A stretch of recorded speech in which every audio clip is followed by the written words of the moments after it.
fit, but I don't break. I heard you question my stability. You think I'll fall just like a guillotine, but I am here to stay. Won't look away. The storm is coming, so you better start running. No, you can't control, feel it in my bones. I'm coming for the, coming for the.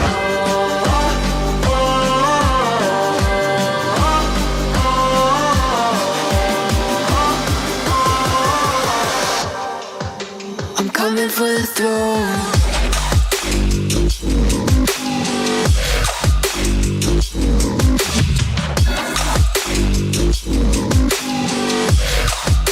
I'm coming for the throne.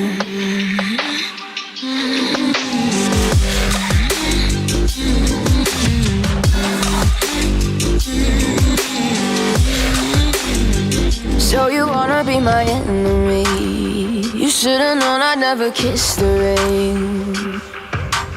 Ice runs in my veins, won't play it safe. I don't belong with your nobility. Who died and made you king of anything?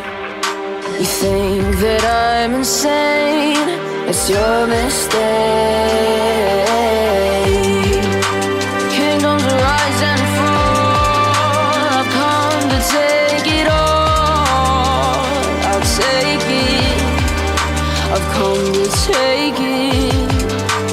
Kingdoms rise and fall, I've come to take it all. I'll take it all. The storm is coming, so you better start running. No, you can't control, feel it in my bones. I'm coming for the, coming for the.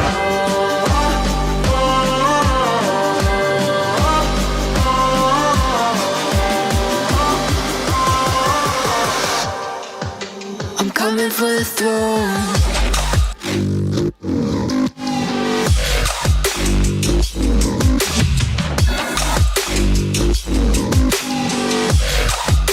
I'm coming for the throne.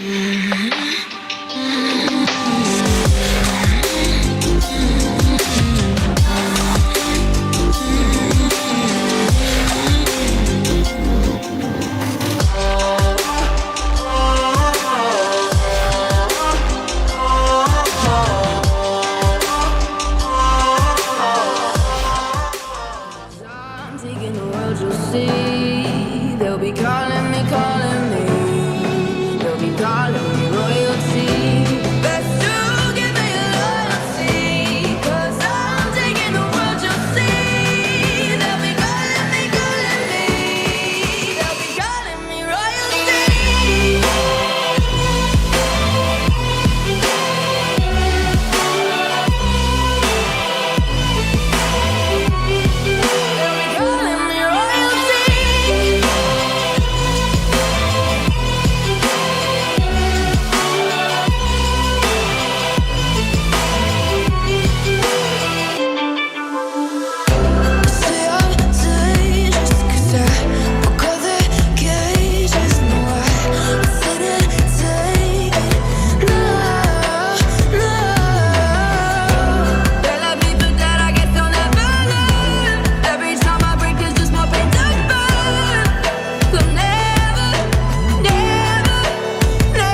Happy Valentine's Day to all you folks out there.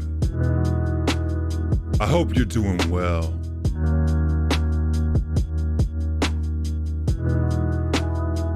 I hope you're with the ones you love.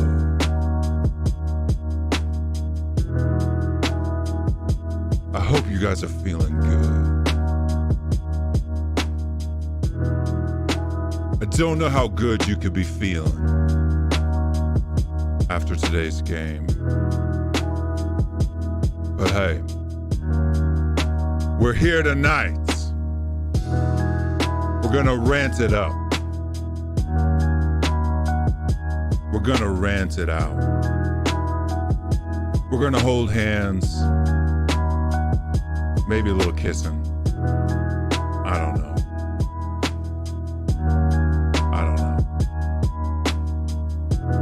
That's right, it's Valentine's Day. So let's see who's in the chat. Jamie Git, what's going on, my man? A decent result considering 2 of the 11 players on the field, comprised of Eric Dyer and Fraser Foreskin. And both are directly in front of the goal mouth. That's right. Foreskins and goal mouth on Valentine's Day. It is what it is. Who else we got in the chat? Who else we got? We got battered THFC's in the house. Big up yourself. The link is pinned to the top of the chat. If you want to join the show, make sure you click it and come on in. Hope everybody's watching on the show. We got about 31 people watching here now. And yeah. Big up on both sides. There you go. We got Kyle KPV's in the house. Big up KPV. What's going on, my man? Big up Will from the OKC. Big up Samuel. Who else we got? We got Lisa. Barry White vibes going on. That's right. It's Valentine's Day. We got to show some love and all that good stuff. But we got LAE in the house. Big up LA. Mohinder in the house. Big up Mohinder. Jay Vatter in the house. Big up. Will, big yourself up, my man.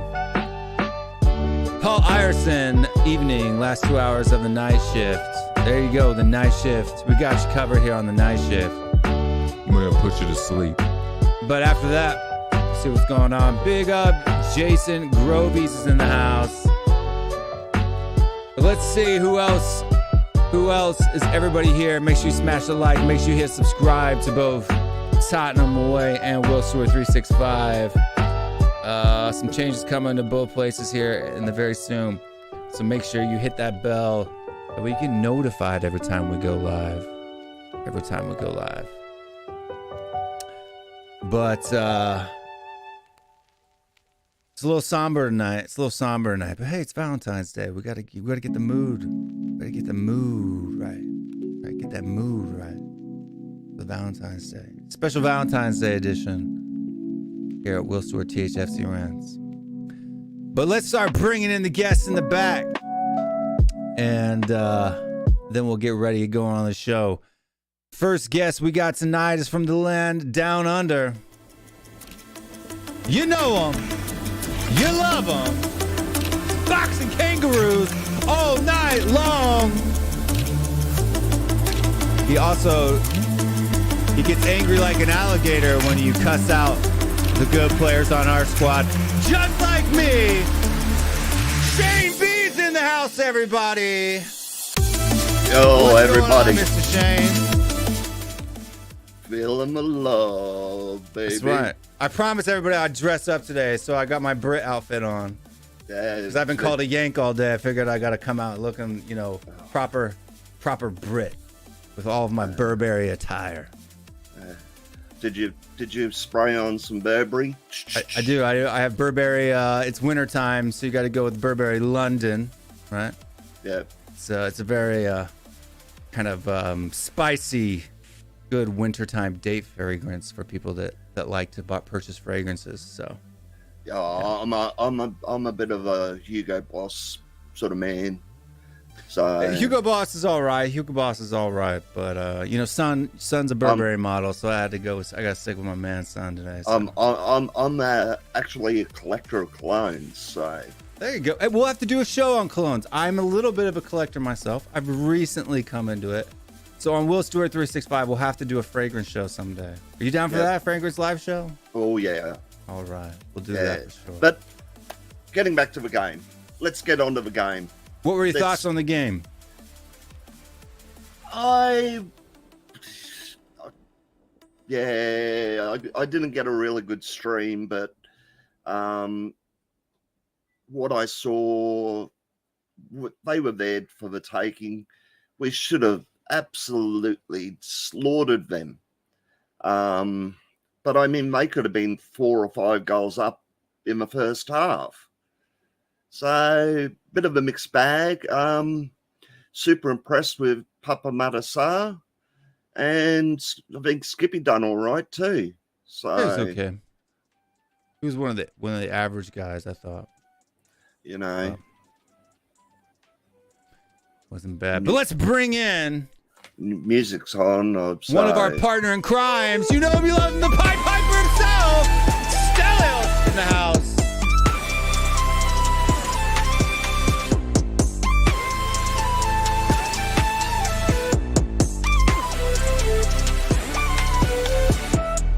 I like the drop. I had to wait for the drop, man. Yo, Stel, how are you, mate? Yeah, it's 3 a.m. here, so I'm a bit tired. How you doing, Shane? Long time. You good? Yeah, it's lunchtime here, so Nice. yeah, doing all right. If anybody watched Henry's show earlier today, we kind of know Stel's thoughts on the game. But before we bring in the next guest, is there anything else particular that you would like to say in the interim? Nah. It was I'd take 1-0. I thought we'd lose quite badly tonight, so I thought we were going to lose 3-0 today because I don't trust our goalkeeper, and the midfield too look a bit weak. But we got away with it. Milan missed some glorious chances, those 2 headers. So 1-0. Yeah, I think Spurs have actually got a good chance. I think we've got a good chance now. So let's see what happens. Good deal. I was more worried for our defense and our midfield. Yeah. So, But Yeah, they're not good. we got another guest in the back ready to come on. He dressed up himself as well, so he's looking dapper. Not quite as dapper as me, but definitely dapper in and of himself. All the way from Malaysia, Elias is in the house. What's up, Elias? Hello.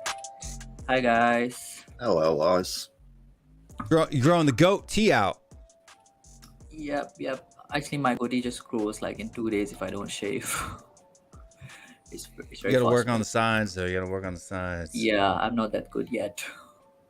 What were your thoughts on the games? Your initial reactions? I think I'll just take it like this kind of game. You can win it when we have the home game. So I think we might be able to pull it. So it's still in our hands. So not that sad. But it was a boring game overall. Boring game overall. Yeah. That was it was pretty slow on both sides, to be honest with you. We wouldn't have had that little kind of a brain fart at the beginning of the first 10 minutes, then probably could have gotten a 0-0 draw, to be honest with you. There was a couple things there in the second half that we got lucky they didn't score again, but my camera keeps wanting to go out of focus for some reason. It's my sunglasses, probably. But let's bring in the next guest while we're going on here. I gotta find a song from him. This one, I think this one's fitting for him because you know he's the Mac Daddy himself. You love him everywhere he goes, from coast to coast, all across the world. There's nobody that's got it like KPV. Everybody in the chat, show your love. What's going on, KPV? What's going on, lad? You know nobody else gives you intros like I do, my man. Yeah, I'm all good. Just like in disappointed result, but I'll take a 1-0 loss. Like only one goal down, but as I've said, we know how to do comebacks in the Champions League. Like that night in Amsterdam, we were 2-0 down during the first half and managed to come back second half 3-2. So we know how to do comebacks, something that they don't. That's true. I mean, and we are at home in the second leg. Look, I said before the game even started that I would be all right, considering the circumstances of Sarr and Skip in midfield. I'd be all right with a 1-0 loss, right? Because as long as we stay close, right, all we got to do is go back and even just 1-0 to go to penalties. Even if we do a 1-0 at home and we go to penalties. Yeah, like penalties. But, yeah, Forster doesn't know how to save penalties because he's never. Oh, that's true. I forgot. But the away goals don't count anymore. So if people aren't forgetting, away goals do not count because that was scrapped a couple of years ago. So we just need to score an early goal, and then if we score 2 more, then we're through. Like, Jermaine Genius and Rio Ferdinand are backing us in the second leg because we're at home. The fans play a big part in that. Get the crowd behind us, and the stadium will be rocking. Hopefully it's rocking. Yeah. But we got him, the man himself, secret agent man. You never see his face, but you always hear his voice. Jason Groves is in the house tonight. What's going on, Jason? All right, folks. How's it going? Hey, Jason. I'll be honest. I'll take the 1-1 draw. You mean the 1-0 loss? Sorry, yeah, the 1-0 loss. I wish it was a 1-1 draw. I'm no goalkeeping expert, but I kind of felt sorry for Forrester when that goal went in because he pulled off like that. Yeah, like double save. Saves, yeah. Right, and then it went in. I was like, man, he's just got no luck. I don't even know if it necessarily goes in if the guy doesn't dive over the top of Forrester and head it in. I don't know if it had crossed the line at that point because it kind of went straight up in the air, right?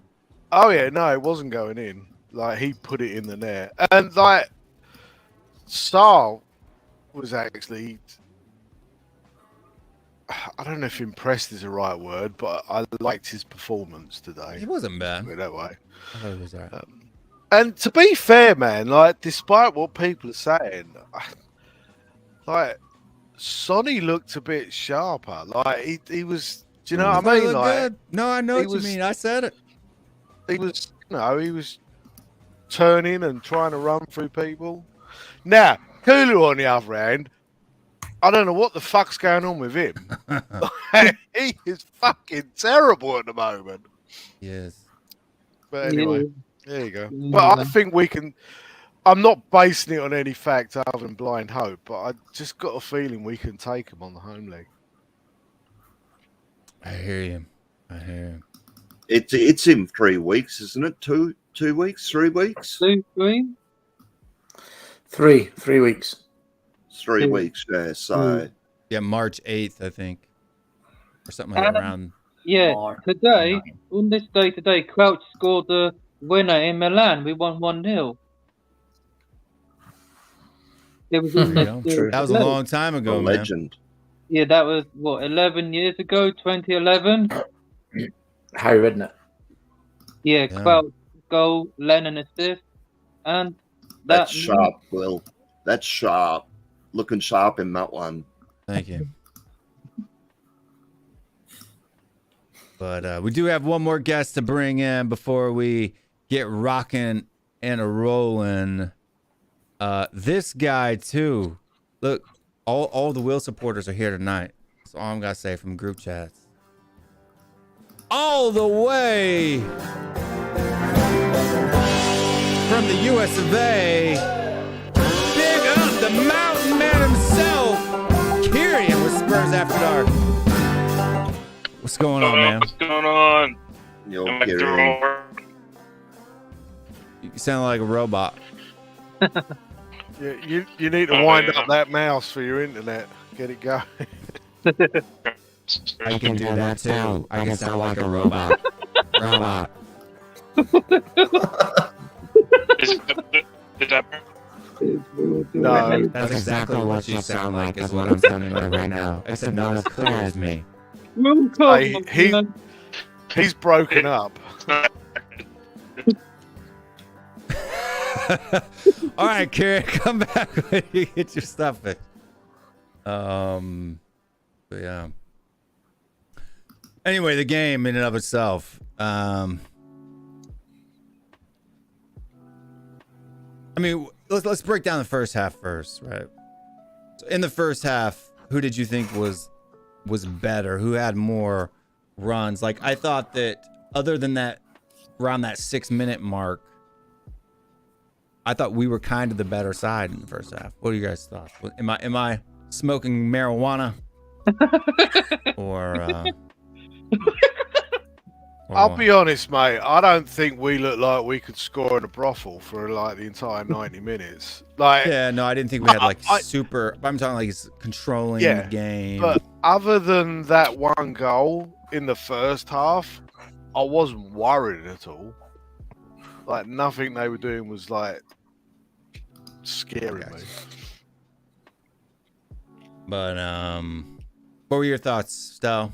First half, break it down for us.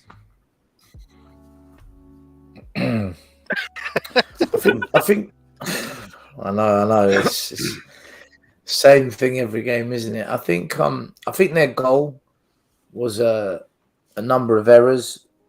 Romero not winning the header, but he's not good in the air, and then Dyer not even blocking the shot coming in, and then Perisic going to ground rather than staying on his feet to win the second ball. So there's like 2-3 players you could blame for it.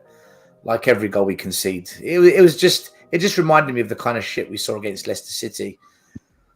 But then we did get back in the game, but like Jason said, we didn't look like we were going to score. I mean, there was a chance that we were so unlucky. It hit the crossbar and the post, and it bounced down over the line. But then the flag went up for offside, so it wouldn't have mattered anyway. But I think we just saw two very average performing teams play each other. And they had the better chances. You're right, we're going to talk about the first half. I think it was a 50-50 game first half. I think it was a 50-50 game. Yeah, I mean, the first half for me, I thought, after they scored the goal, they kind of sat back, right? And we kind of dominated. Deep. Yeah, they played pretty deep. We dominated possession, but we couldn't really break them down. We couldn't get in behind them. Anything that tried to go up the wings just didn't, actually end up turning into anything. I don't know what's going on with my focus tonight, but I mean, just re-looking at the threat matrix, other than that really blip there around the 6th minute, 7th minute, they didn't really come at us again until like the end of the first half, right? So, and then the second half started out real slow. The end, it kind of picked up there a little bit. There were some times when they looked dangerous. There was a couple of times where we looked like we may do something, but we just couldn't get anything in the box. So, what's the name of their blonde centre half? The one with the top knot. The one, the top knot guy, the bun. Yeah, I'll be honest. Marine. I thought he was very fortunate not to be on a yellow card. Oh, extremely fortunate. There was a lot of that said, we were very fortunate that Romero weren't red carded, because that was a fucking awful tackle he did. I don't know. I don't think it was that bad. He came in there sliding, hit him with the tip of his toe. He went up and over. Mate, Romero's a fucking nutcase. He's an absolute fucking nutcase, mate. He's a psycho. He's got screws missing left, right, center. He goes in for those slide tackles way too much, If he stayed on his feet and covered the spaces better, he'd be a lot better defender. He'd be back to, where he was, where he was for Atlanta, but best centre back in Do you think it's because he doesn't trust the other two that he feels he has to try and overcompensate for them? Yeah, I definitely think he's overcompensating. I just think he likes to go in on people. I just think he likes to put a hurt on folks. Oh, he's got that in him, but Jesus. I don't think there's anyone in the defence that he can learn from. There's like no one guiding him. There's no experienced heads just to. When he played for Argentina, isn't Ledley King supposed to be in there teaching him? He doesn't coach. King doesn't coach. But when he played for Argentina, he wasn't as crazy. But he had Otamendi, Martinez. Ledley is the ambassador for the club, Michael Dawson. Yeah, he was coaching for Mourinho. But that ended. Guys, let me tell you something. I've got friends in the club. Ledley's not a good coach.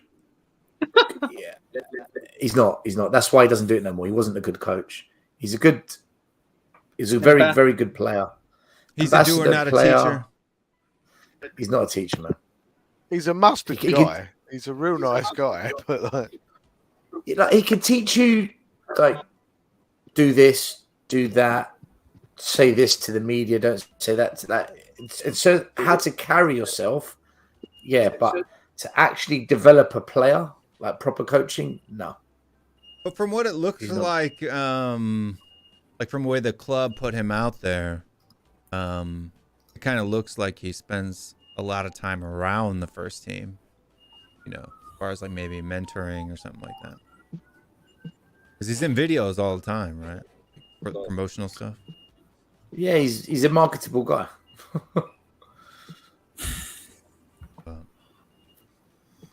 There's no one in that defense that can tell. You saw it against Leicester when Eric Dyer stepped up and he allowed the fucking striker in Iheanacho to be free by himself. There's no leaders in that team at the back. There's no organisation at the back.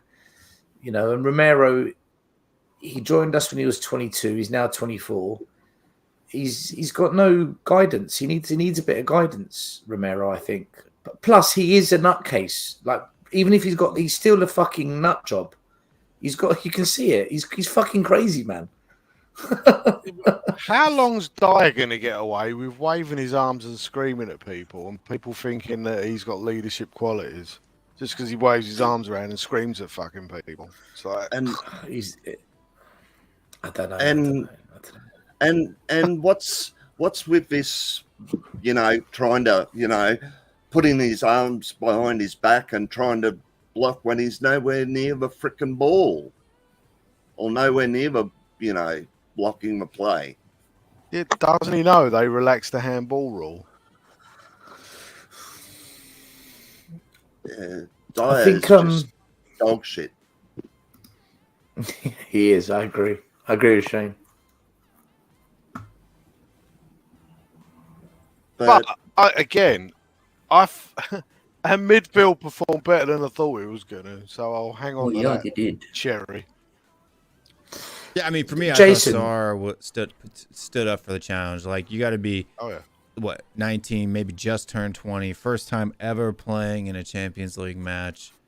Now, granted, for his country, he's played in some big matches. Big matches. So he's not a complete, newbie to that type of,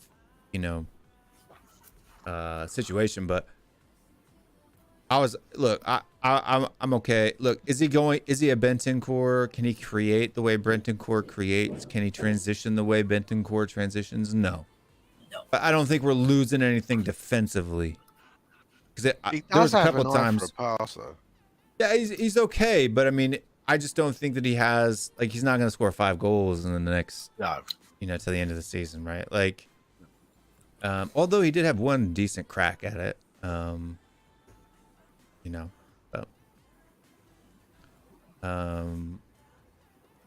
I just think. But do you think our midfield played well, Will? Do you think our midfield played well, or as do you a whole, think Milan's just weren't that good?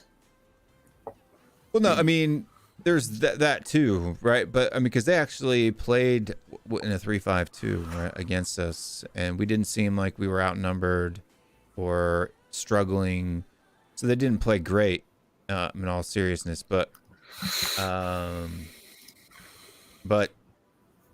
think that the thing that made me feel good about Sar's performance today, I don't know if you guys remember, I can't remember if it was the first half or the second half, when they had a guy a fast break in on goal and Dyer kind of got spun and Sar came in and just kicked it, cleared the ball out and kind of ended their transition.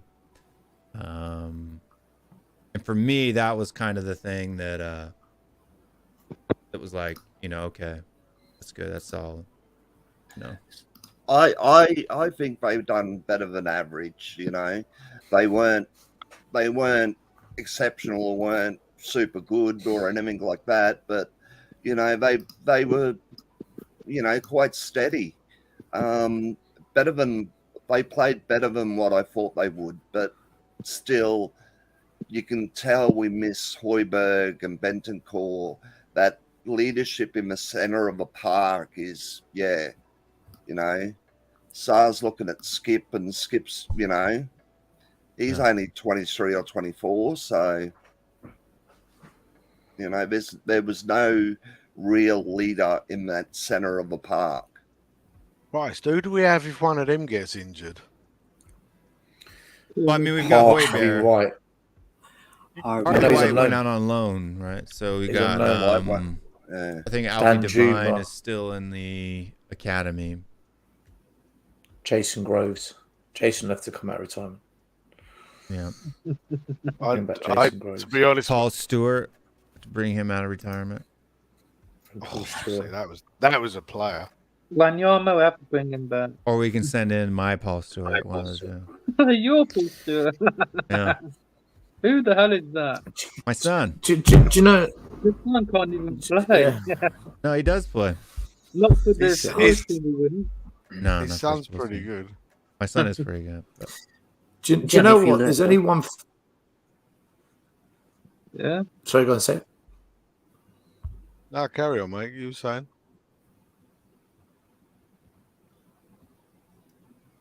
So who's speaking? Is it me or someone else? Yeah, it's you. Go. It's me. All right, sorry.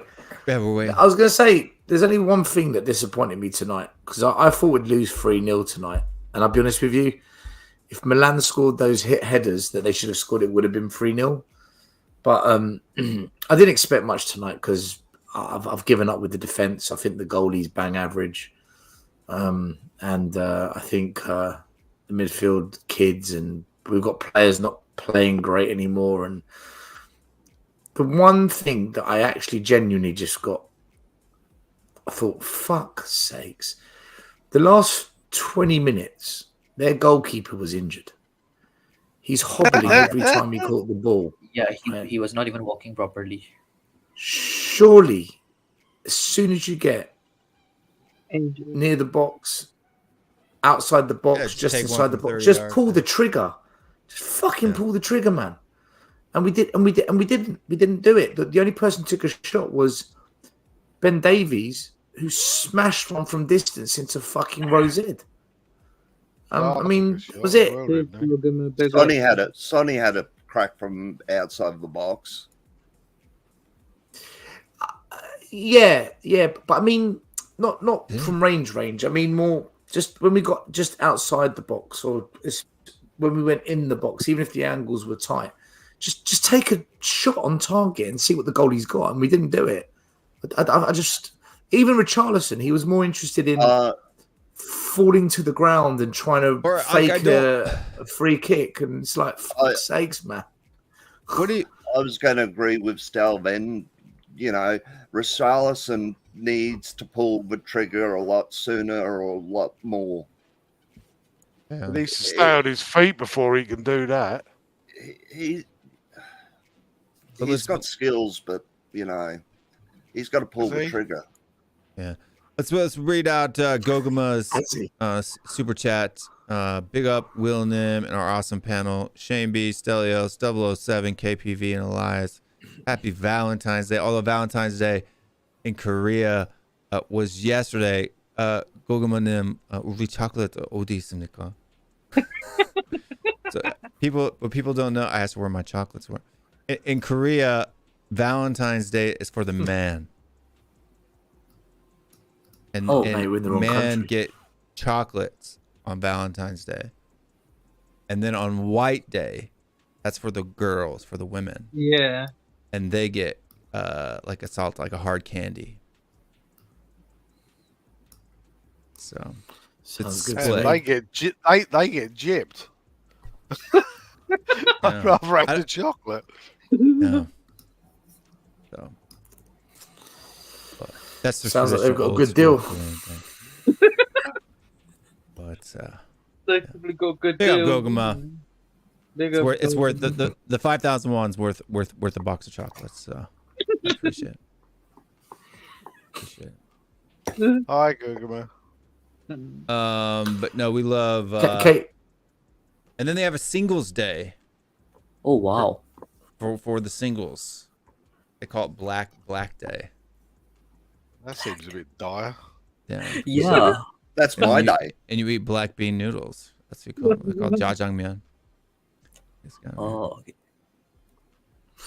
I thought KPV, you were funny today when you were on Tottenham Yeah. TV saying, "If you don't know, get to know." I thought that was fucking...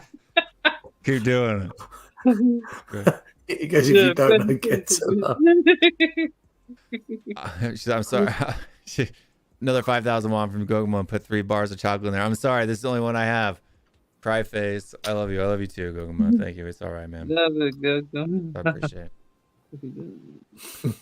Is it every day single day? I mean, I guess, but there's a special singles day. And then like a couple's holiday in Korea is Bepuro Day, which is on November 11th. What did I eat? So on Bepuro is a Korean chocolate. I don't know if you've seen. They're like these little chocolate covered sticks. Just something like Pockies.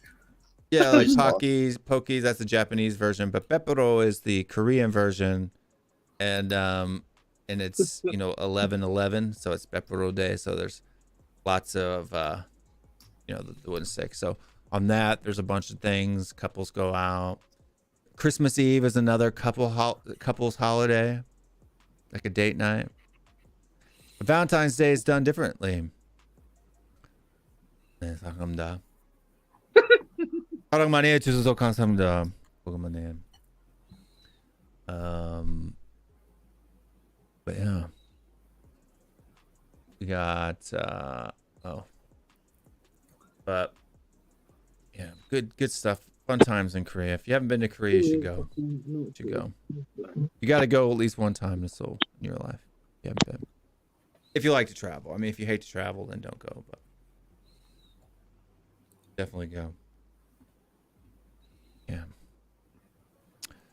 But looking at the there's a lot of heat and fire. So that's maybe why it seems like the temperature's a little down. I think we're just all wore out from the battle. I'm a little wore out from my battle. I came in firing, shots ablazing on the Henry's channel earlier today. I didn't give anybody any room to breathe.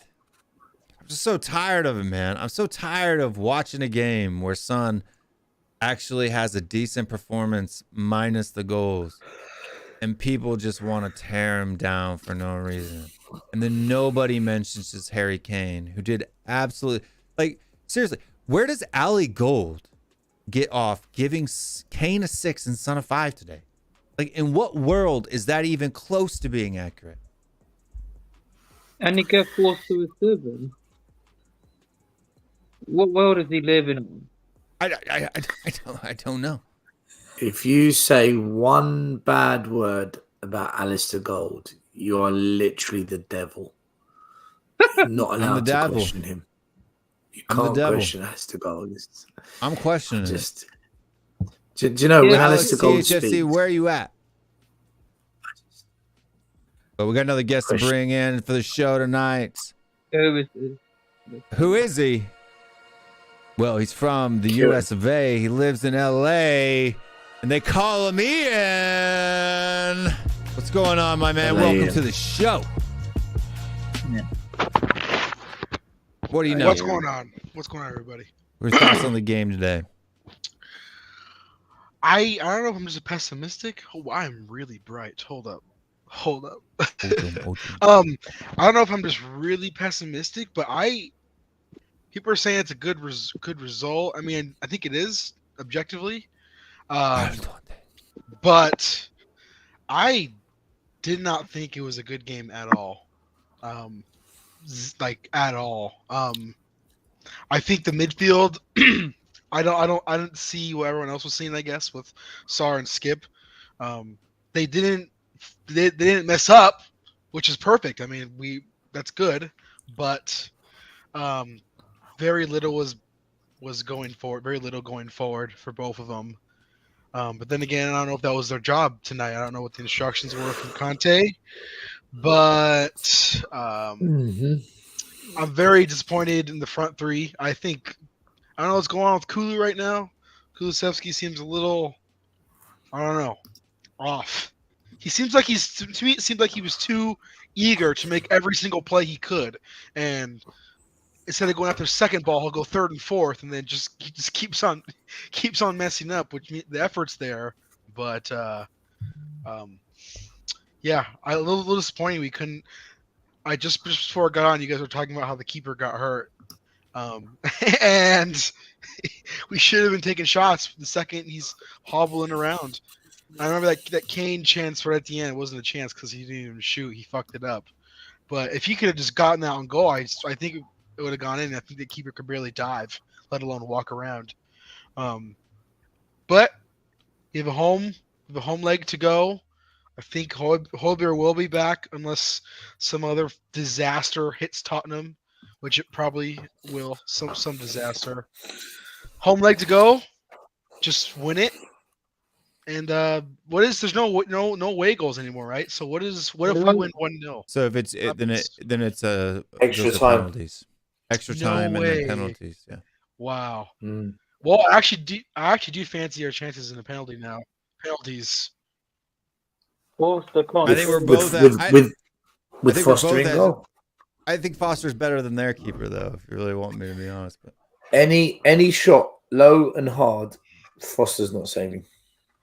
In a shootout, I think he's big enough though that all he has to do is go the same way every time, and eventually he'll save one.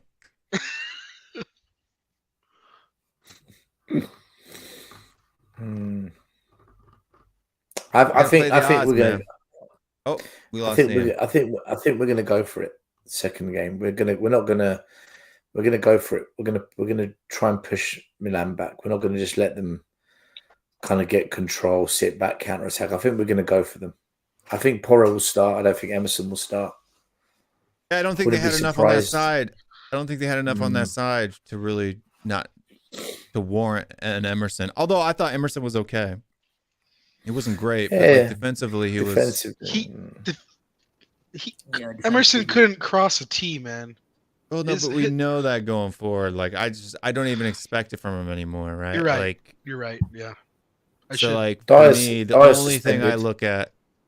Yeah, he's doing very good. Ooh, cry river. For that one. I'm happy with that. I'm glad he's suspended. Yeah, that's exactly. I don't know if you heard me earlier, but I think my internet was going weird. But I actually really fancy our chances if it went to a penalty shootout. If we can get Kane, Son, Kulu, Richie, and who else? I don't know. Those almost four penalty. Højbjerg, Perisic, yeah. Perisic, yeah, I think Perisic takes pens for Croatia at least. I mean, we have like 5 really good penalty takers. So I mean, shoot. Talking of Perisic, why do you think Perisic hasn't scored for Tottenham yet? Why do you think? He would have scored an opportunity last weekend or this weekend. If that was Croatian Perisic, or he is Croatian, if that was Croatia Perisic, she puts that away easily. The British schoolboy's back because I'm getting tired of being called a Yank. So. Yeah. And it's Valentine's Day, so I promised Gogama I'd dress up. So you promised Gogama, yeah. So I broke out the Burberry in honor of Son and how are we gonna cope with Perisic going on forward for 6 weeks without Cess? How's that? What are we gonna do? Put Davies at left wing back? We're I don't not. get it. We're not gonna cope. That's the honest answer. With who? We're not gonna Harris cope. is gonna have to play. But like, okay, can he? You think with his age and? No, I mean, he'll be able to play, but he won't be able to play. He's He'll going to be have to there. play Danjuma. He's going to have to play Danjuma in the role. Or he's Sure, gonna go have to for it. Sure. Play, he's going to have to play Longley at left centre back and Ben Davies is left wing back. It's the only way.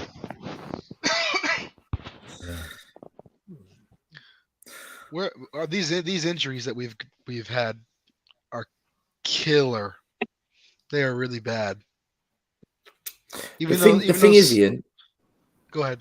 I was going to say the thing is, they're only killer because we haven't built a good squad. Absolutely. If we had a good squad, we wouldn't care. Yeah. See, now this is the only thing for me that I think was a mistake today, and I think this would have been a good time to switch to a 3-5-2 to not only take some pressure off of Sar and Skip, although they didn't do as bad as it could have been. I kind of agree with Kieran's comment here, and thanks again for Kieran for the super chat. It says Conte needs to take the leash off of Kane and Son and give them the free rolls up top like Jose did. Got to be efficient in attack with this shit defenses. I think it would have been a good time for a 3-5-2. Play a little bit more defensive. Right, play Kulu in behind Kane and Son. Do more counterattacking and kind of invite them to come on rather than playing on the counterattack themselves, right? I agree with that 100%. I thought we should have. I said in that group chat, I thought we should have honestly 11 men behind the ball, just create 2 killer counterattacking chances, win the game 1-0, and get the hell out of San Siro. Yeah, I agree. But we got another guest to bring in. He is from the land of steel, the man of steel himself. Mike is in the house. What's up, Mike? What's up? What's up? What's up? What's up? What's up? Hey, Mike. What are your thoughts on the game today, Mike? You know what? Wasn't that bad. Really wasn't. I know that Spurs lost, but let's be real. In a Champions League tie, away from home, in shit form, 1-0 is not the worst scoreline. With a ton of injuries. It's no, true. I agree with you, man. I think objectively, yeah. Objectively speaking, dude, Romero could have gotten sent off. It could have been way worse, man. It could have been way worse. I just got home from work and I saw that tackle. I think it should have been a red. Up, fully extended on the line. Doesn't even go for the ball. That should have been reviewed by VAR. He should have been given the red card. So we got Cubed here saying happy Valentine's Day and hoping that we get shipped from by someone other than Spurs tonight. For all the guys out there on Valentine's Day. It's not happening. That's why we're all here live on the stream at 11 o'clock. Thanks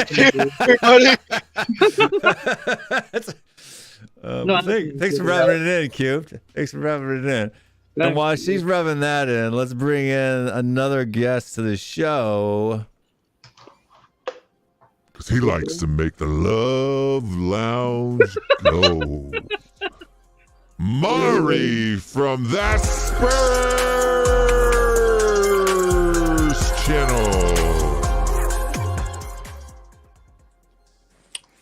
Another guy not getting stipped tonight.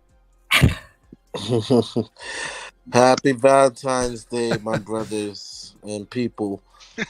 Oh man. I'll be celebrating my Valentine's this weekend in Mexico with the girlfriend. Because she lives there in Mexico City. Only have about 30 minutes before my phone overheats. I'm finally gonna get my internet fixed. My phone's been overheating in a minute. I'm gonna have to restart it. Yeah, but I've tried that. It's just weird. But I have Spectrum coming in a day or two before I leave to fix it. Yeah, Spectrum. AT&T, man. When you can get AT&T. I've had them all. I've had Verizon. I've had Spectrum. I've had Time Warner back in the day, which I think is Spectrum now anyway. But yeah, Spectrum now. No, you got AT&T in town. You got to go with AT&T, dude. It's a monopoly. I've been asking about AT&T. Oh, they're coming to my area. It's just, I don't know how it is in Georgia and Florida, man. It's just, dude, I can get up to 10 gig fiber, bro. I got one now. There's a video that took Stell like a whole half a day to upload, and it took 15 minutes for me to do it. He sent it to me, and I did it in 15 minutes. Yeah, but Will, that's because I live in an area where we don't have any fiber optic cables. I just live in that one part of London. What do you got? Like cable? Like what do you got? Like 25 meg or something, or what? We've got two toilet rolls with a piece of string.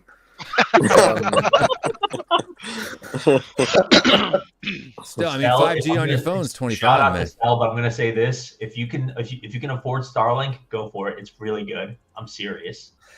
Is that the Elon Musk thing that someone was it's Elon Musk? Yeah, it is actually really works good. really well. It's It's really good. good. It's good for it's good for as far as satellite is concerned, but because it gets up to around 200-300 meg, which satellite there was satellite internet before, but it was like 5 megabytes. It was like it's horrible, but so it's good for what it is, but it's nothing like fiber. yeah. Right? If you don't have fiber, it's the next best thing. Yeah, if you don't have fibers, because you can do it out to sea, follows your own, but it's freaking expensive. It's like $110 a month or some crap like that. A month. A month. So yeah. just a couple of things. That's very of course, expensive. of course, we want to win every game. Of course, within that first hour, I'm just disappointed, dejected. But to be honest, it's not the worst result in the world. 1-0 is probably what we were hoping for. 0-0 or 1-0 if we're going to lose, and take our chances in three weeks. We'll have Hoiberg back. Some positives. Sar, he has the ability. And now it's his time to shine. I think I posted that the other day. It's your audition starting now. And so I thought he wasn't too bad. He was pretty good. Probably one of our better players. I was watching what's the guy's name? I was watching the show. You and Stell were on, Will, and I always like to look at Henry Wright. Awesome show, people. And I always like to look at psychology of sports and things like that. And perception, of course, it's always perception can delude you, especially without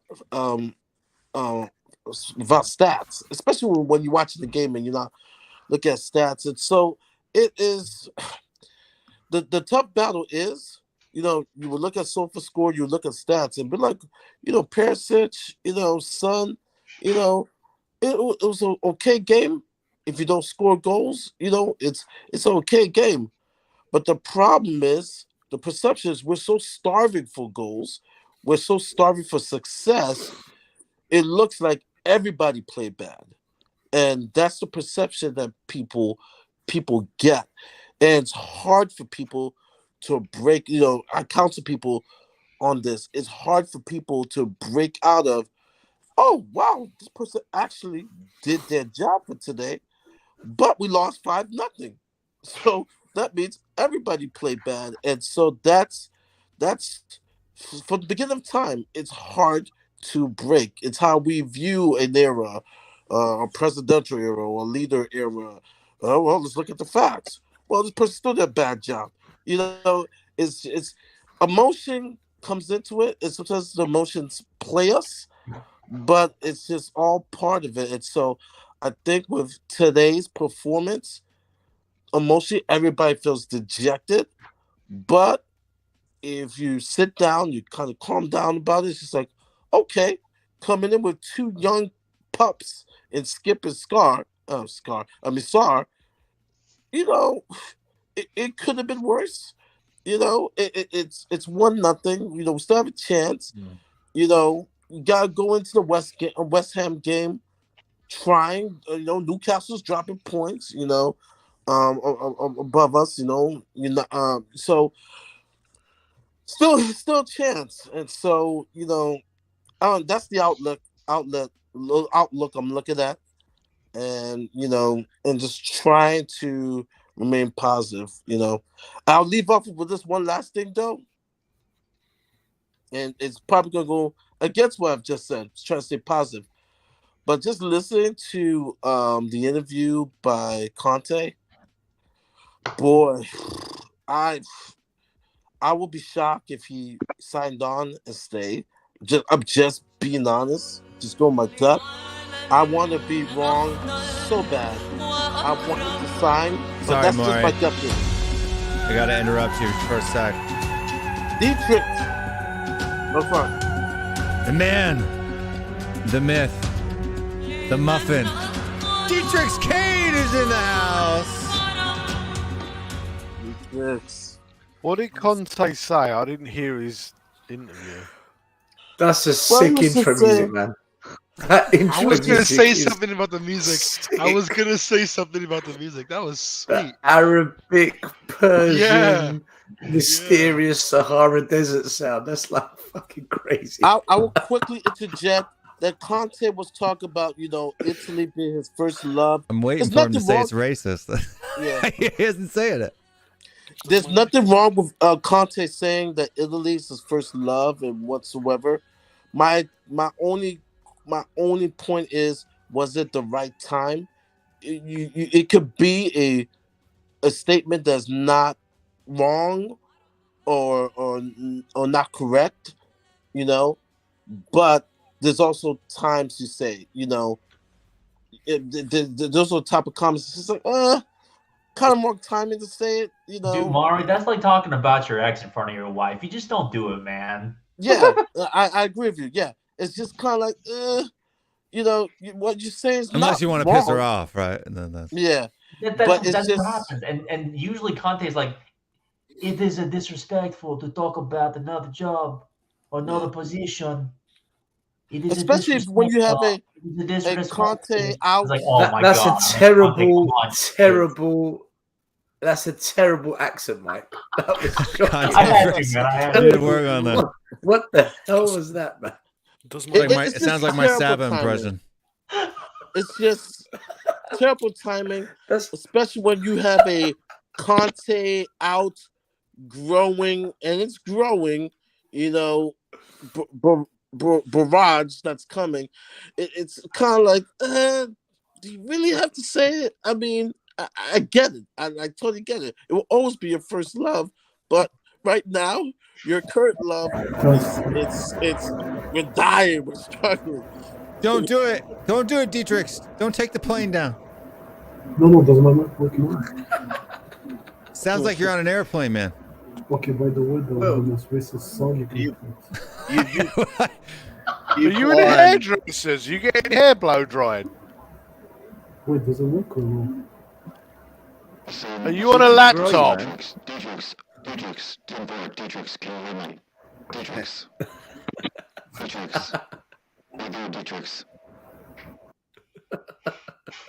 Change your Do you know mic what? settings because it sounds like you're using the camera mic. You know when you played that Arabic music, I just had this picture of Dietrich wearing a turban on a camel riding through the night desert. Just What, like Lawrence of Arabia? Hey, Dietrich Yeah. is a stylish guy. Lawrence of Arabia. Dietrich is a stylish guy. I can see that. His hair These guys are blowing too in the young wind to behind know him. what that is. Does it work? No. Yeah, it sounds much better. Yes. Okay. Did you have the wrong mic selected in your Yeah, setting? I took the one for my camera. Yeah. Yeah, that song is unacceptable. It should be banned. There you go. That's the Dietrich that we love. You don't. Listen, What you man, think at of least you like- get walkout music. I don't get the WWF treatment here. You do. I don't have a passion for a walkout song yet. You had a song. You have the other song though. Once you've come on the show a few times and you become a regular guy, then I add your name to my giant list of people. Right? You got Stell's got one. Where's Stell's? So we'll pause this here. We got Mountain Man's got his own. You know, and then you got Shane's. You know, and then Jason's got his 007 one. You know, and then we got, who else we got? We got Stell here with his Pied Piper. And then we got, Dietrich's, and then Cody's got one. Everybody's got one. If you become a regular Iggy. Who had the That's Iggy's. Now the best one was Marcello, but he doesn't come on anymore. Yeah, Marcelo doesn't come on, but I can't play Marcelo's song anymore.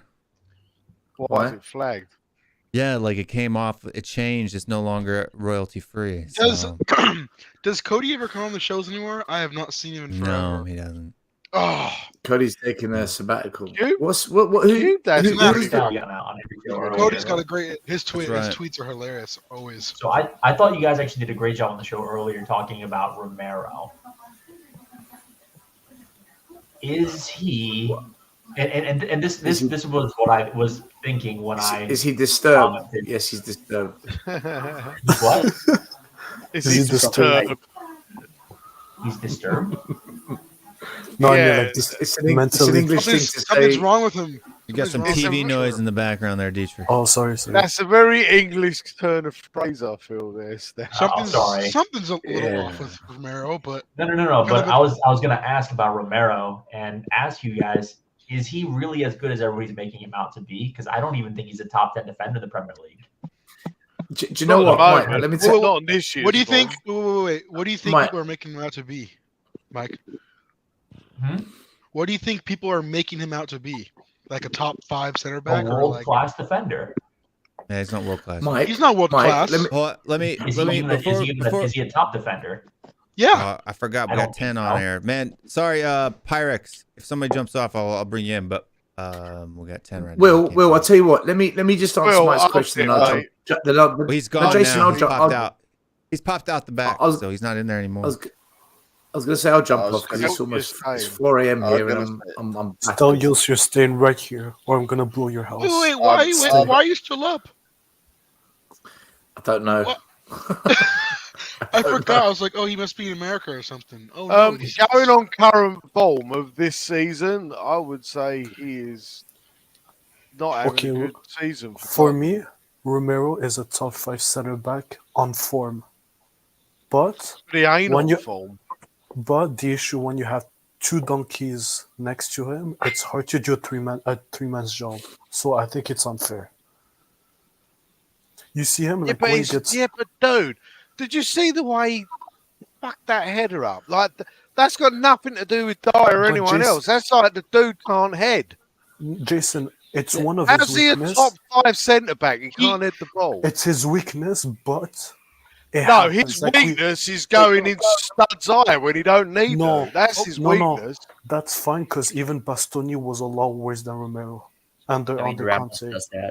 Okay, Ramos does it. Everyone does it. It's normal. He fucked up with the header for sure, but it hasn't become a reoccurring event like for Dyer. Well, him not being able Sanchez is definitely a reoccurring event. I don't think him messing up a header that bad to where it causes a goal. I don't think that's been. Yeah, he messed up the header, and then you look at Dyer. Instead of closing his man down, he looks at him, then he shoots. Just that. Am I the only one that thinks he's not good at heading the ball? No, he is good with Argentina. I don't think he's good at heading the ball. With Argentina, he's good. Good for him. He's also fit every time he needs to play for fucking Argentina. Jason. I just want to quickly answer Mike's question, right? Mike, I go to all the games at home, and I get to go to some away games. I will tell you, shadow of a doubt, when the camera's not on him and you just watch him, his positioning, and just the small things he does, he is such a good defender. Like, he never panics at the back. When he gets the ball, he doesn't panic. He always looks to play it out. He always makes good decisions. Hands down, he is the best player we've got in the back that can play a forward pass. And he always looks for those passes. He's such an aggressive player. Yeah, sometimes he's a bit rash, but he puts fucking everything into the tackle. He doesn't back down. Starts to counter. Yeah. He desperately needs to either be in a better team or have some better players to play with. Because as soon as the ball goes to Dyer or Davies or Cess or Emerson at the back, you just feel like in the stadium, you feel the pressure coming on us. And Whereas when Romero's on the ball, you never feel pressure. Like as a fan, you don't feel pressure. I just think now he's in a team where everyone's frustrated and it's just not clicking. Like look at Kulusevski. He's just playing shit. People are criticizing Son for not being the player he was last year. People are saying that Sessegnon isn't good enough. Everyone's just slagging off Porro after one game. He's shit. Give the guy a chance. Everyone in this team right now isn't playing maybe as good as what they could, or maybe they're just not good enough. But I honestly think if you put Romero at Man City, if you put him at Arsenal, and if you maybe put him at Brighton, I think you're going to see a completely different defender. Oh yeah, but yeah, right now at Tottenham, he's looking like he's a bit dodgy, and I think but he's not. I think Spurs are dodgy. Varane doesn't make the challenge. Varane makes so many mistakes. Oh, Varane makes mistakes because he's a pussy. Okay, I'll keep going. Van Dijk doesn't make these mistakes. Van Dijk makes so many mistakes now. He does. Not in his prime, no. Not in his prime. Can I talk? Right. Thiago Silva doesn't make these mistakes. Okay, that's one. Okay. Saliba doesn't make these mistakes. Saliba makes mistakes. Okay, Saliba does. He doesn't get red carded and suspended before big but matches. He gets rinsed. He doesn't give away Romero hasn't picked up a lot of red cards, by the way. Yeah, like we thought we would. Like 2 for Tottenham. He's got one. He either misses games through accumulation of yellows, which he gets one every other game. I think he's missed 2 games. I think he's missed 2 games because of yellows. Actually, is he? Or is it only one? No, last season he didn't miss at all because of yellows. He made the gap, right? He actually went 8 games I'm straight. also going to say this: Romero is also injured a lot. Don't forget that too. He's probably missed more games for injury than he does for a week to be injured a lot. Van Dijk's been injured for 2 years, back to back almost. But I will say this though, these 2 things. One, with the injury, because someone said it very well, because he sometimes has to do a 2-man job and he has to cover so much, he has to do more, so he's more susceptible for an injury. And then the second thing, I'm going to say this. You guys may get a chuckle, and I may get away with it for saying this. But you see the difference that he is light years our best defender by looking at the Leicester game. He's the only natural center back we have. Of course he's going to be the best defender we have. Yeah, I know. And I will say this about Tanganga. Oh, my goodness. This guy was so slow. And I watched the game twice. The guy is so slow. Brother, you are a brother. You are the most slowest brother I have ever seen. What the hell? Yo, I mean, I'm black. I can say it. This is the slowest brother I've ever seen. I couldn't believe it. I didn't get a chance to go Will show this past the Leicester game, but I wanted to say, I'm like, bro. Why we're talking about racist things? Mike, what's your genre? What's your genre that you like music-wise, or do you want something that's subtly racist, like Dietrich's and Bob's and Jason's? My genre. I love my music. It's hip hop. Huh? Rock and roll, man. Rock and roll. Okay, I'll find you a rock and roll. And Mike, can I just say one thing? You said go ahead, Varane. You said You said Varane doesn't Are we make. taking intro request music requests? I didn't Yeah, like say everybody gives a Ron doesn't make genre, mistakes. so I either I'm do just two saying things. that I No, either do no, like he doesn't make rash this. challenges that Romero has to. Yeah, He because doesn't get caught positionally like Romero does. yeah, because Romero if you plays look, in a back three and occasionally a back five. When you're in a back four, you're exposed because your fullbacks push up. Mike, because you see the difference. There's two type of defenders. They either the one like Van Dijk, or you have the Ramos.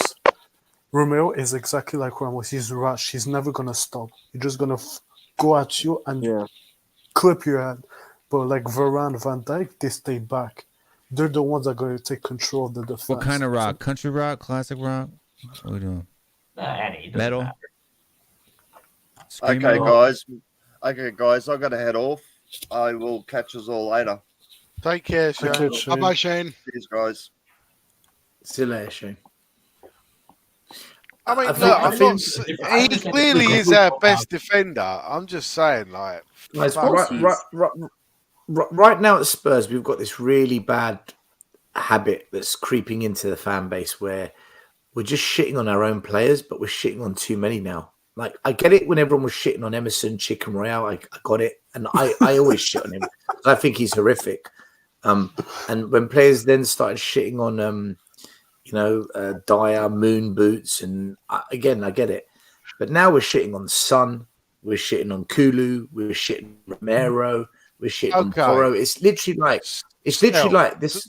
I'm not saying Mike is shitting on them, but in general, if you listen to a lot of fan channels, we're just shitting on player after player after player after player. I don't mind. I don't mind on the day. Like It's if too I much. said like right, Kulu had a bad game and there's a solid case for that. That's fine, right? But like when they have a good game and we just shit on them just because too, like that bothers me. Right. No, I'm not shitting on Romero because I think he's a shit player. I'm shitting on Romero because his mistake cost us a match. It didn't. I mean, no, it didn't. Like, the thing is, it did, but it's not a reoccurring thing. I think he's saying it cost us the next match because he missed and we had to have Tanganga's dumbass in the back. That cost us the match, right? His going off in that game didn't cost anything. We got the 3 points.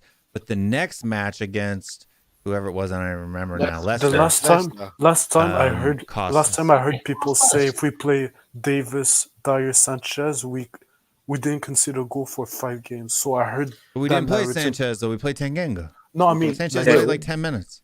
I mean, personally though, Stel, in response to what you're saying, like fucking, I'll call Kulu out after every game he has a shit game, and he's had about 3 that I can see in a row, minimum.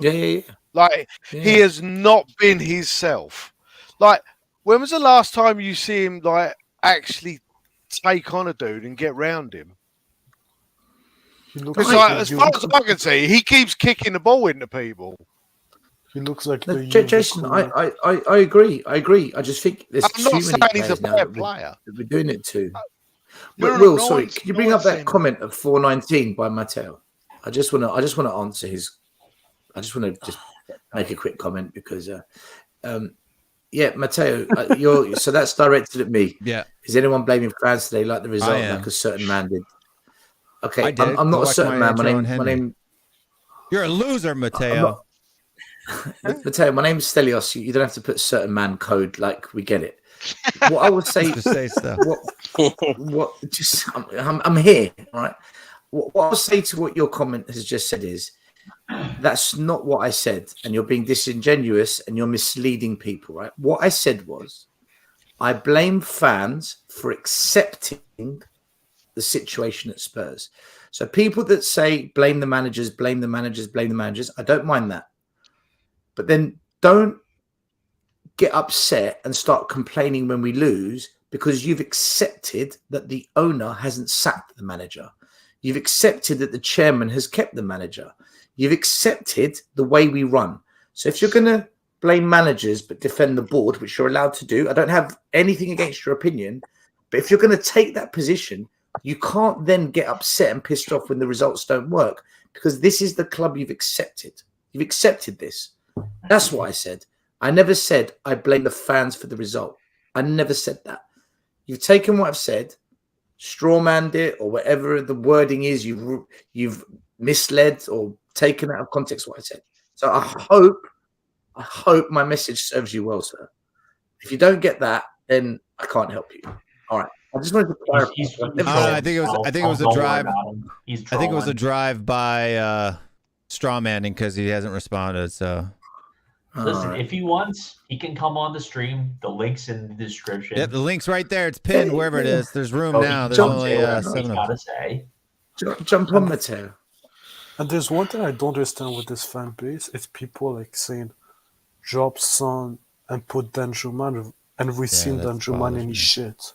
Like when I shit on Son on the WhatsApp, it's just to piss off Will. That's one thing. Yeah, same reason why I do it with Kane too. Like you've never heard me say, even last year, ask Dietrich, through the whole Harry Kane counter, I never once said bench him. Never once did I say that. No, you said sell him. I said we need to talk about it if he doesn't score at least 10 goals. I think what people are saying is. So Stout, I never said bench him for like Irvine. Not once. Honestly, if Conte stays, be it some miracle Conte stays, Son's gotta go. No, you gotta calm down. Why? No. Why? Number one, you just have to change your expectation of what Son looks like in a Conte team. He doesn't have to go. We should stop this conversation now. Conte is not staying. Conte is not staying. Okay. So if he does, before we get into useless arguments, if he does, hear me out, okay? Oh my God! He's the most marketable player on the team. Yeah. True. Okay. Am I going to say he's the most valuable by monetary value? Probably. You're probably going to get the most money from another team for Son. He's the most saleable asset in his prime. I'm going to tell you something. Tottenham are absolute fucking dog shit at selling players when they should be sold. They're fucking dog shit. Okay? Yeah. There's only 2 good players who are sold with like relatively good fees. Berbatov, Modric, and Bale. Okay? That's fucking it. Everybody else held on too long. He should have fucking sold Dele Alli when he was worth 80, 90 million. Abso-fucking-lutely. Yeah, that's a hindsight thing, though, because no one knew Dele Alli was going to fall off a cliff. If there's a manager who's not going to get the best out of a superstar player, let him go.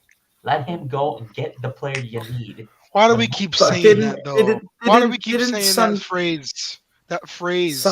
We got to get better out of somebody. And number 3, Sonny's on. If you think you're going to get 4 good years out of Son, I hope so. I think 2. I give it 2. Didn't Son get Golden Boot under Conte? Right, but again, he didn't have Perisic on the other side taking his space. He had Harry Kane. Then we'll get rid of Perisic. Mike, do you know what I've noticed? There's you got Udogie coming in next season. I don't think Perisic is going to get his make. Why do managers of Tottenham always have to get the best out of somebody?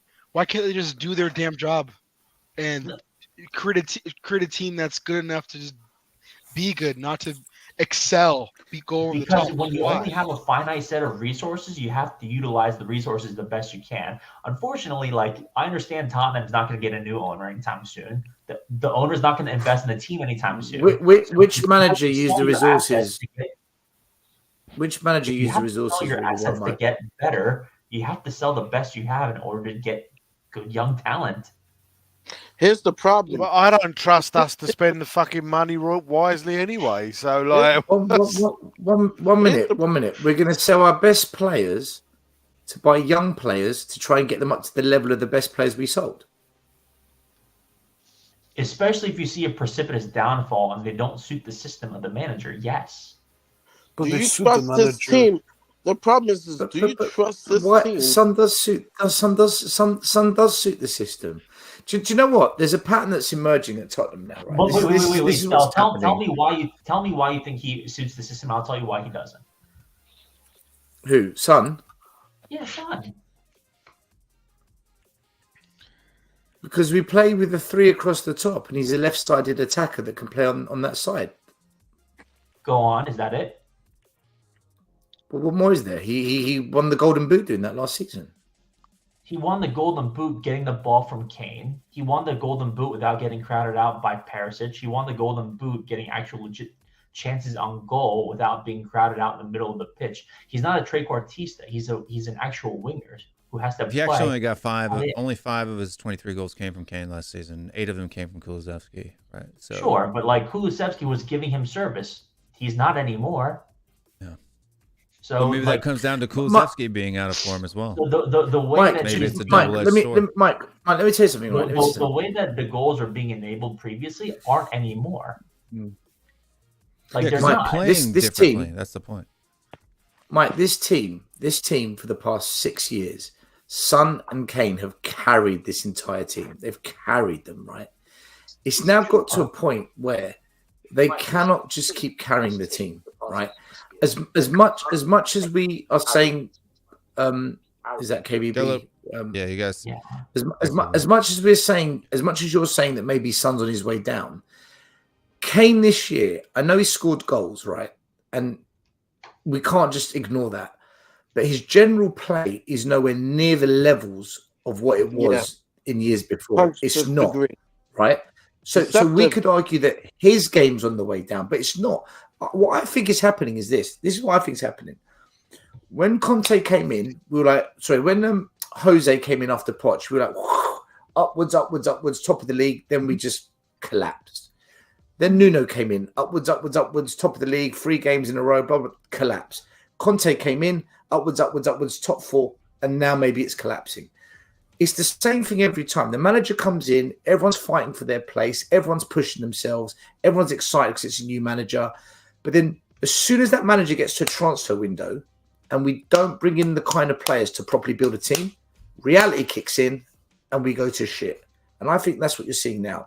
Reality kicks in, we go to shit. The next manager will come in, he'll turn things around, we'll be doing really, really well. Then come January, February next year, we'll collapse again. Because we're in that cycle of just, we never hit the reset button when Poch said.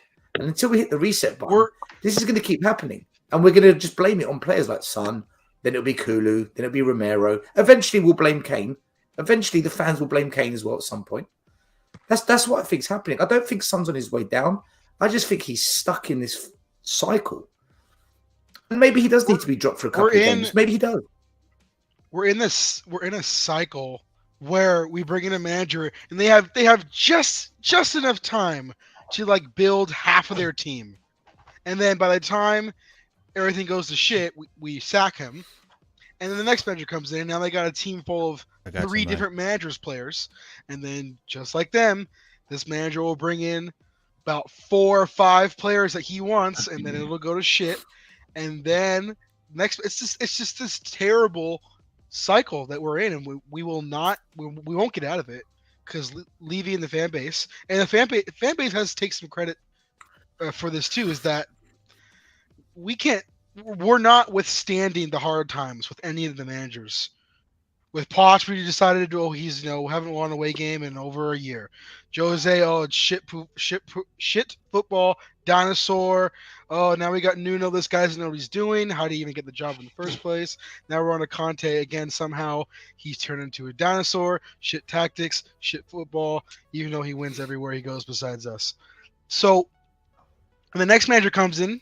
Yeah, just what Stel said. Give it half a season. Maybe we'll do good for a whole year. By the second year rolls around, he'll be in a bad form. The fans will sing his name, blank out. Then we're just going to continue that. I have to go. I'm gonna say 2 last things. Number one, in relation to what Stel and LA Ian say, and actually it's good meeting you, LA Ian. Put a name with a face. Y'all been on streams before. I'm pretty dang sure. We have No, I've never seen them, so it's good to see them with face. Yeah. But the 2 quick things I want to say. Number one is just that selling Kane or Song or whatsoever. The problem I have with that is just that the people who are in charge don't have a plan. I'm jealous. I hate Arsenal, but I'm jealous in the sense that they have given the keys to the kingdom to Arteta. They've given him time to get rid of every player that he didn't want and then bring in players that he does want. Winning tomorrow. And no, they lose. I mean, they're losing. The City's winning. They're gonna bottle it. But I'm just saying that the Wait, is that tomorrow? Tomorrow, baby. Whoa, what? Yeah, but just Tonight. Don't It's underestimate today. Arsenal at home, man. Yeah, the Arsenal haven't lost jealousy. at home. The They're losing jealousy 3-0 in regards- Today, guys. Yeah, the jealousy is in regards to the backing, and Hello? that's the only We hear you, thing. mate. Yeah, we hear you. Is the backing I'm jealous of. That can you imagine if we backed our managers, if we had backed Conte, the team that we would have, it would be beautiful. I genuinely can't If we hear spent- you. We And can then hear you, Kyle. Yeah, and then the last thing I wanna say is I actually want to see a point where, and I know it's gonna be in a miracle for this to happen, but I would love to see that one of our games that there will just be a stadium walkout. People saying Levy out. They're not walking out because of Conte. They're leaving. Get it. They're leaving a walkout. I know. Our fan base. It was They're pussies. the cheesehead people, the cheeseman people. They would never They would never walk out the stadium Because they're But not that's London what boys these like guys- me. That's why they won't walk out. Yeah, but that's what Oh, these shut up, guys- Will. on I'm a live London TV, boy. on Doing live London TV, boy things. a walkout of the fans, so the board to see. Oh shit, this fan base is not happy, and that Maury? that would be beautiful. Maury, And do you know that'd be what? tit The- fries. There's no chance. The only way we're going to get what you said, right? The only way it's going to happen with the current fan base we've got at the moment going to these home games is we need a catastrophic event, like to sell Kane and Son and not replace them, to be in a relegation fight. We need to really go into the I'm gonna deep address shit. your points. I'm gonna address your points. You can actually have the best of both worlds, where you actually have a plan that Spurs don't have, but you can replace everybody and not be completely shit. You don't have to do the long rebuild that Arsenal or Liverpool did. Look at what Napoli did. Look at what Napoli did. They found everybody they wanted, and Why just fucking bought them. We can't do Instead of either. Instead of selling Son for like maybe 80 million, why not just sell all of the 8 Dude. guys we have out on loan Well- for 10 and get the same cash? We can't do what Napoli did. Will. We can't That do what makes Napoli too did.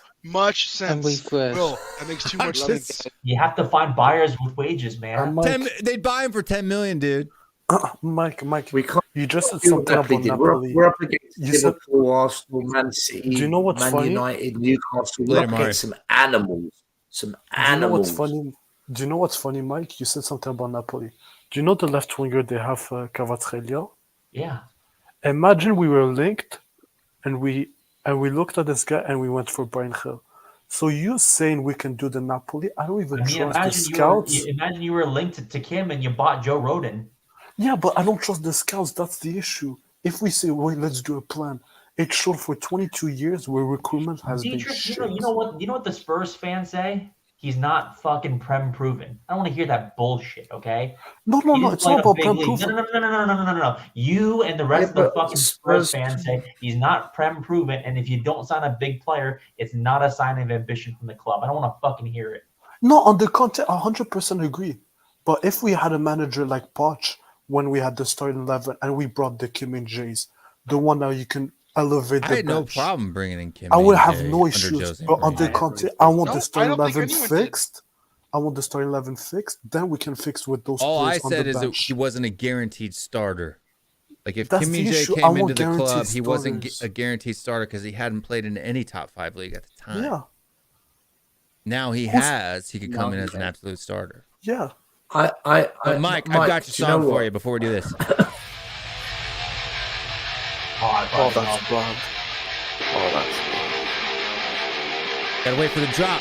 The double bass, baby.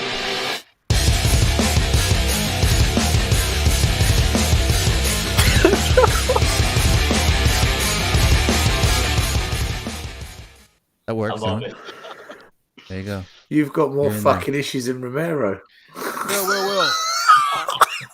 Will, No, our but request. you know what? Like, Spurs have to get their recruitment in order, and I think that whenever you have players that can't miss, like Botman or Kim, just get them in the door.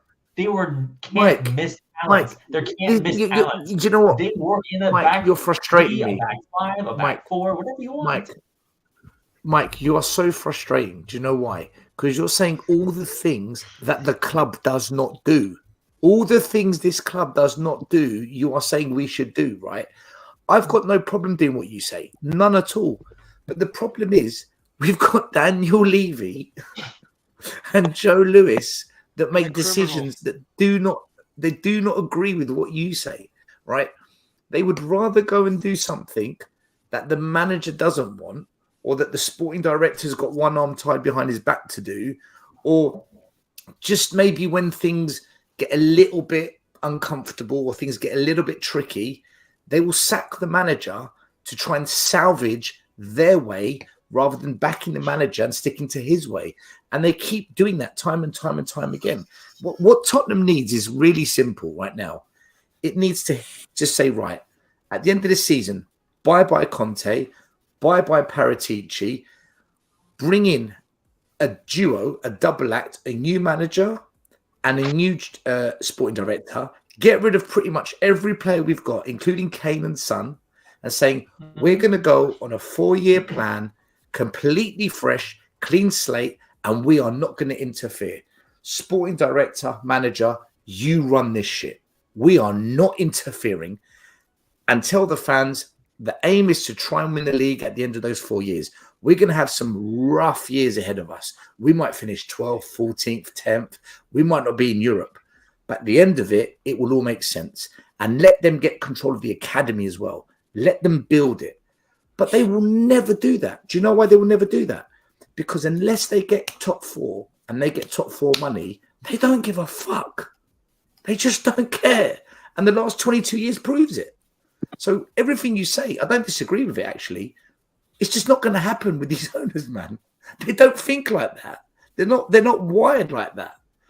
They're not footballing guys. They don't want it. They don't want it, man. They don't want it. Yeah, they're not footballing. They're not footballing guys. They don't know ball. They're just fantastic businessmen.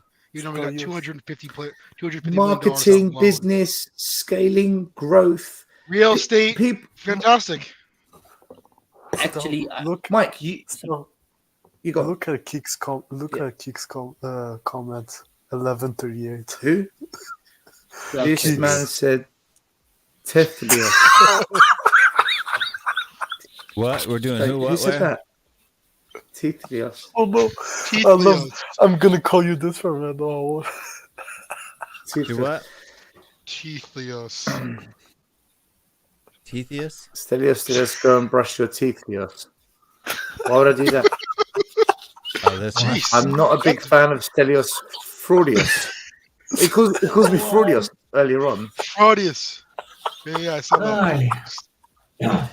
No, do you know when people like you were saying earlier, you know, when you're talking about like selling the players to rebuild, dude, they sold Dries Mertens, they sold Koulibaly, they sold Fabian Ruiz, they sold Lorenzo Insigne, their captain. Like they sold like 80 years of club's legend in a something like 60 years of clubs, you know, because they know what they're doing. Because they know what they're doing, Mike. Napoli know what they're doing. If we were smart, we probably should have sold some of our star players earlier on. That's because we just want to hang on. We want to see if we could do something. Napoli know what they're doing. The reason why they sold those players is like, okay, it's time to go. It's right. Like, so the very first thing I said, Ian, was if we're gonna stick to the marriage of Conte, which was the very first thing that I said, then you have to sell Son. Mike, I wouldn't sell players. Okay. Mike, I wouldn't sell players to fund what we're going to do. I would sell all the players because we need to start from scratch now. Because the longer we keep these Sons and Kanes, in my opinion, we're just going to try and give this illusion that we can still win something with them. I think that ship sailed now. I think Pochettino was the time to have done it. We fucked it. The last chance was Mourinho, but we sacked him before the cup final. this whole Conte thing, we're not going anywhere with it now. It's done. They didn't want to back him. The chances we've had with Kane and Son, I think, are gone. Whoever the new manager comes in, they're going to need 3-4 years. Kane's going to be 34. Son's going to. The ship sailed now for me. The next manager that comes in, because for some reason we probably won't sell Lloris, there will be a team full of AVB players, Poch, Jose, Nuno, and Conte players in one squad. And Ian, that's how incompetent we are. Ian, you made a great point about their footballing people at Napoli, but even the fans, they raise the standards. They care about winning. They don't care about marketing. Oh yeah, the stadium. The Napoli fans hold their club They accountable. Even hold them accountable. The board said we're gonna sell Koulibaly and sell Insigne and start fresh, and every fan went on board. With us, it's not gonna happen. Well, first of all, our board wouldn't even communicate that towards us. Exactly. First of all, so I mean, it's like we had this whole debate, whole argument, and it doesn't matter because we have Levy in a board and Enoch. And even they bought the striker Osimhen for like close to 80 million. Compared to us, we can even spend that on a player. The max was then down below like 60 mil. It's an impossible conversation.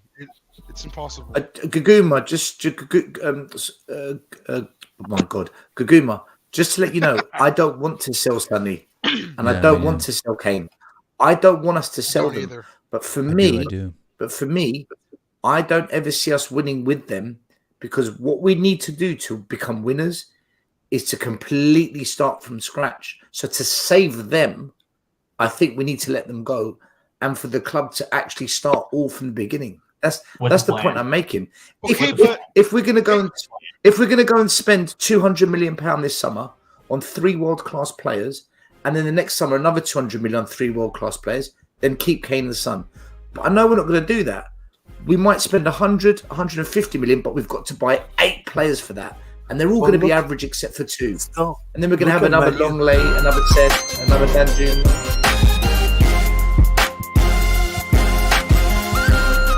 That's LAEN. You want some West Coast? I got some West Coast. Look at Manu. Manu. One summer, and now they're challenging for the title. After one summer, it took with Ten Hag. But they spent 200 million on 4 quality players. If we spend 200 million, we've got to buy 9 players. 2 have got to be Levy's pick. 2 have got to be Peritici's. 2 have got to be freebies, and 2 have got to be maybe Conte's. 2 on the bench, 2 backups. 2 on the bench, 2 backups. That's what we. That's what we. And they have a great depth as well. There are people that I know in real life that will tell you that Conte was backed in the summer, and I laid it out to them. I was like, okay, we've got Basuma, who if we put a little more time into him, you know what, he might become good. But for now, he's a backup. Goalkeeper, a free Perisic. We got. Hold up, Spence. Longley on a loan. Give me a sec. My eyes. Woo. What the hell happened to him? LA? His eyeball popped out. Jeez. Nice joke. Hope he caught it.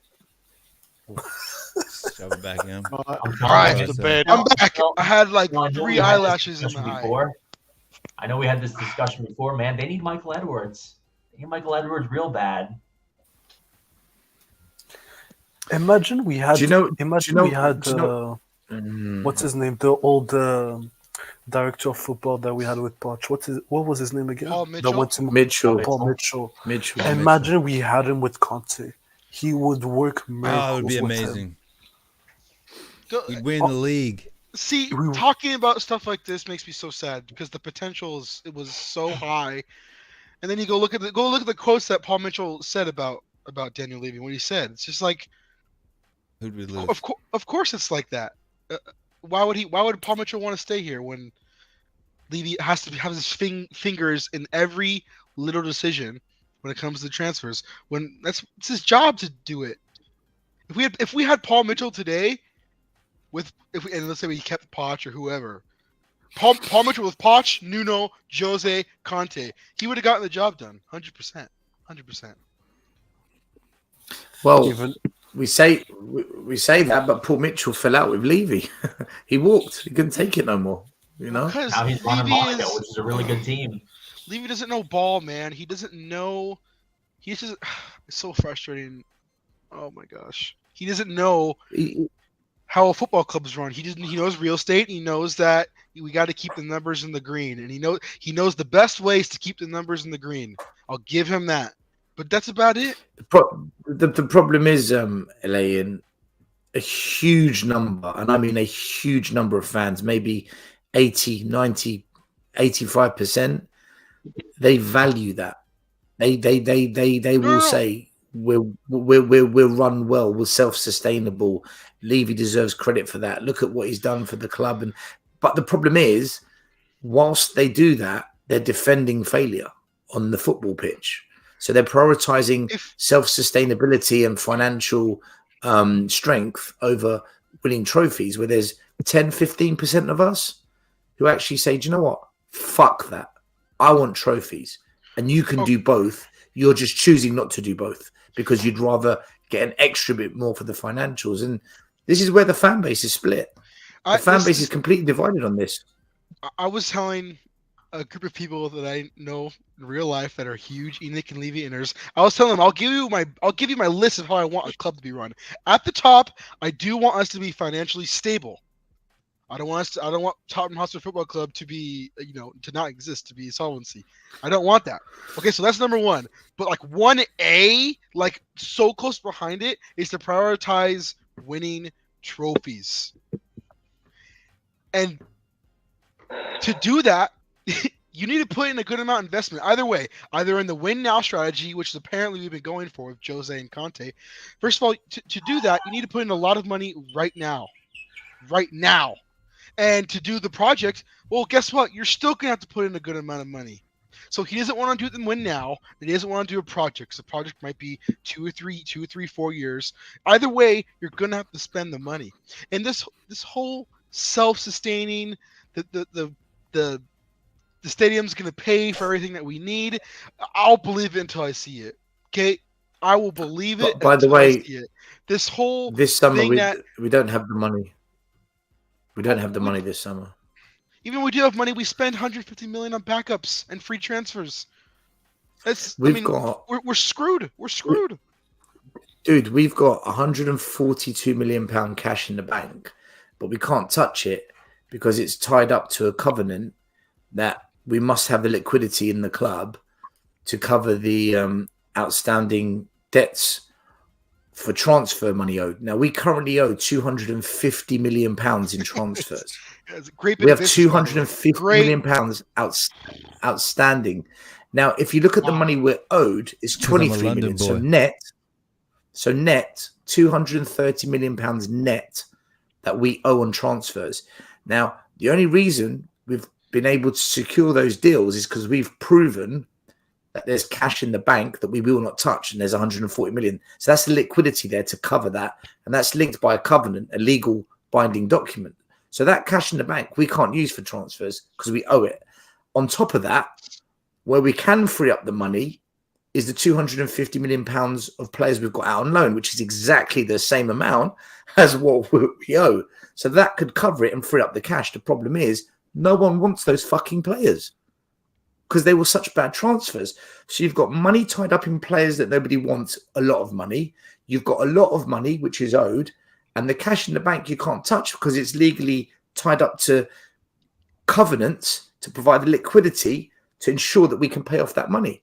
So I don't know where the money's coming from for big spend in the summer. Unless someone buys Ndombele for 40 million. Unless someone buys Lo Celso for 40 million. Unless someone buys Rodon for 10.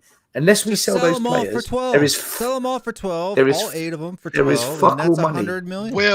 That makes too much Correct. sense. Correct. But unless we sell those players, Will, we have no money this summer. I'm telling you. I went through the accounts with an accountant this week, and when he broke it down to me, and when I looked at it, I'm like, where's this money going to come from to buy these players? But we got a $5 super chat here from Mr. Mark Spurs channel. Go subscribe to him if you haven't already. He was on the show earlier, Mark. Fear around this club. Levy and Enoch have mastered using fear to keep the fan base in control. The tactic is we provide stability over success. I kind of want to add to what Mario said in that super chat. Is that kind of where he says fear runs this club. Levy and Enoch have mastered fear. They've also have mastered tricking the entire fan base into thinking that not the entire we can't be this big club and not the entire spend big. Which, by the way, the Leanic outers such as myself, we don't want you to spend big. We want you to spend appropriately. Everyone was saying how perfect last January was because it was. Spend smart. Because just two players, boom, boom, every time, or who knows, one player, just a player that can improve the squad or improve the bench. We're not asking you to be Todd Bowley. I'm not asking you to be the Glazers and spend 1.18 billion over the last decade. We're not asking for that. We're asking you to spend when the squad needs improving, and to do it methodically and to do it smart. With someone just like Conte said, like I've been saying, just buy 250 or 60 million players every window and you're done. Not even 60, like 240 million, 40 million players. Like they are solid players right now. Apparently we spent 177 million pounds this year on players. 177 million pounds on poo-poo. Yeah, for the most part. On backups, free transfers, and hope, and players that Conte doesn't want. That's what we spent it on. Actually, sorry, I've just remembered something. We have 50 million pounds to spend because they drew down 150. I forgot about that. So there is 50 million pounds left, but that's going to be for off-field and on-field activities. It's going to go to another.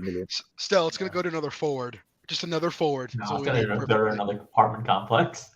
We just need to buy some center backs, man. That's what we need to buy, dude. We need 2 center backs.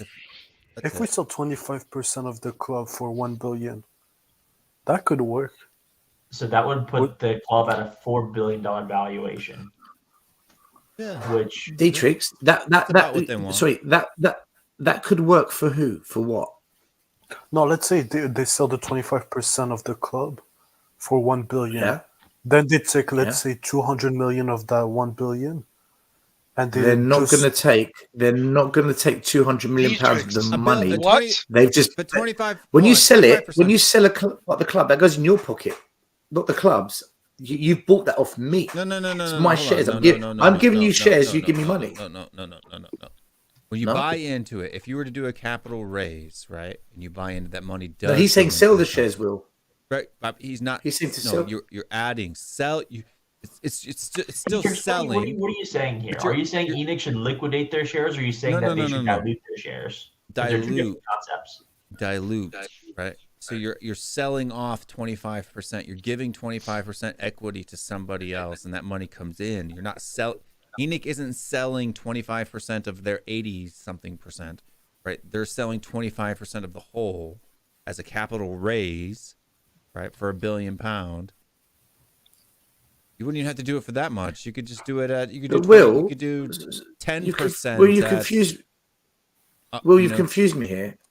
Will I own a company, and if I sold you 25% of my shares, you now own 25% of my company. But the money that you gave me to give you my shares, that money is mine now, not the company's. No, if you sell me your shares, but if you do a capital raise, okay, so say. That means you're issuing new shares. Yeah, you're issuing new shares. That's not what Dietrich's saying. No, but that's what he means, right? That's what he means. That's what I mean. That's what I mean. I don't know anything about finances and economy. That's not my thing. Yeah, then if I do that, the value of my shares goes down. Yeah, you still lose 25% either way, but the company gains. So why would I do that? That money in capital.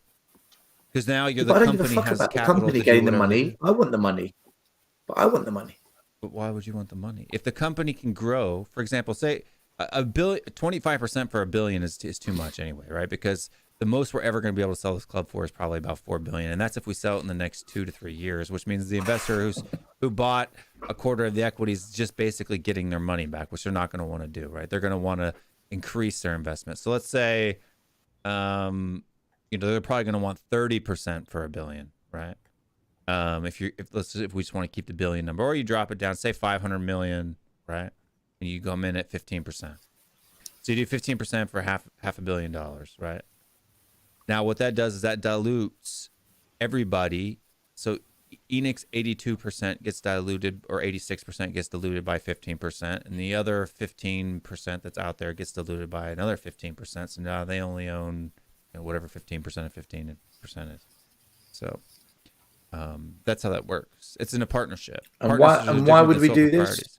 To grow. And why would we do this? The company can have capital to grow the business.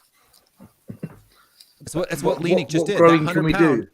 That £100 million that Enix did is exactly that. They issued who shares. Did they? To who? They issued shares to who?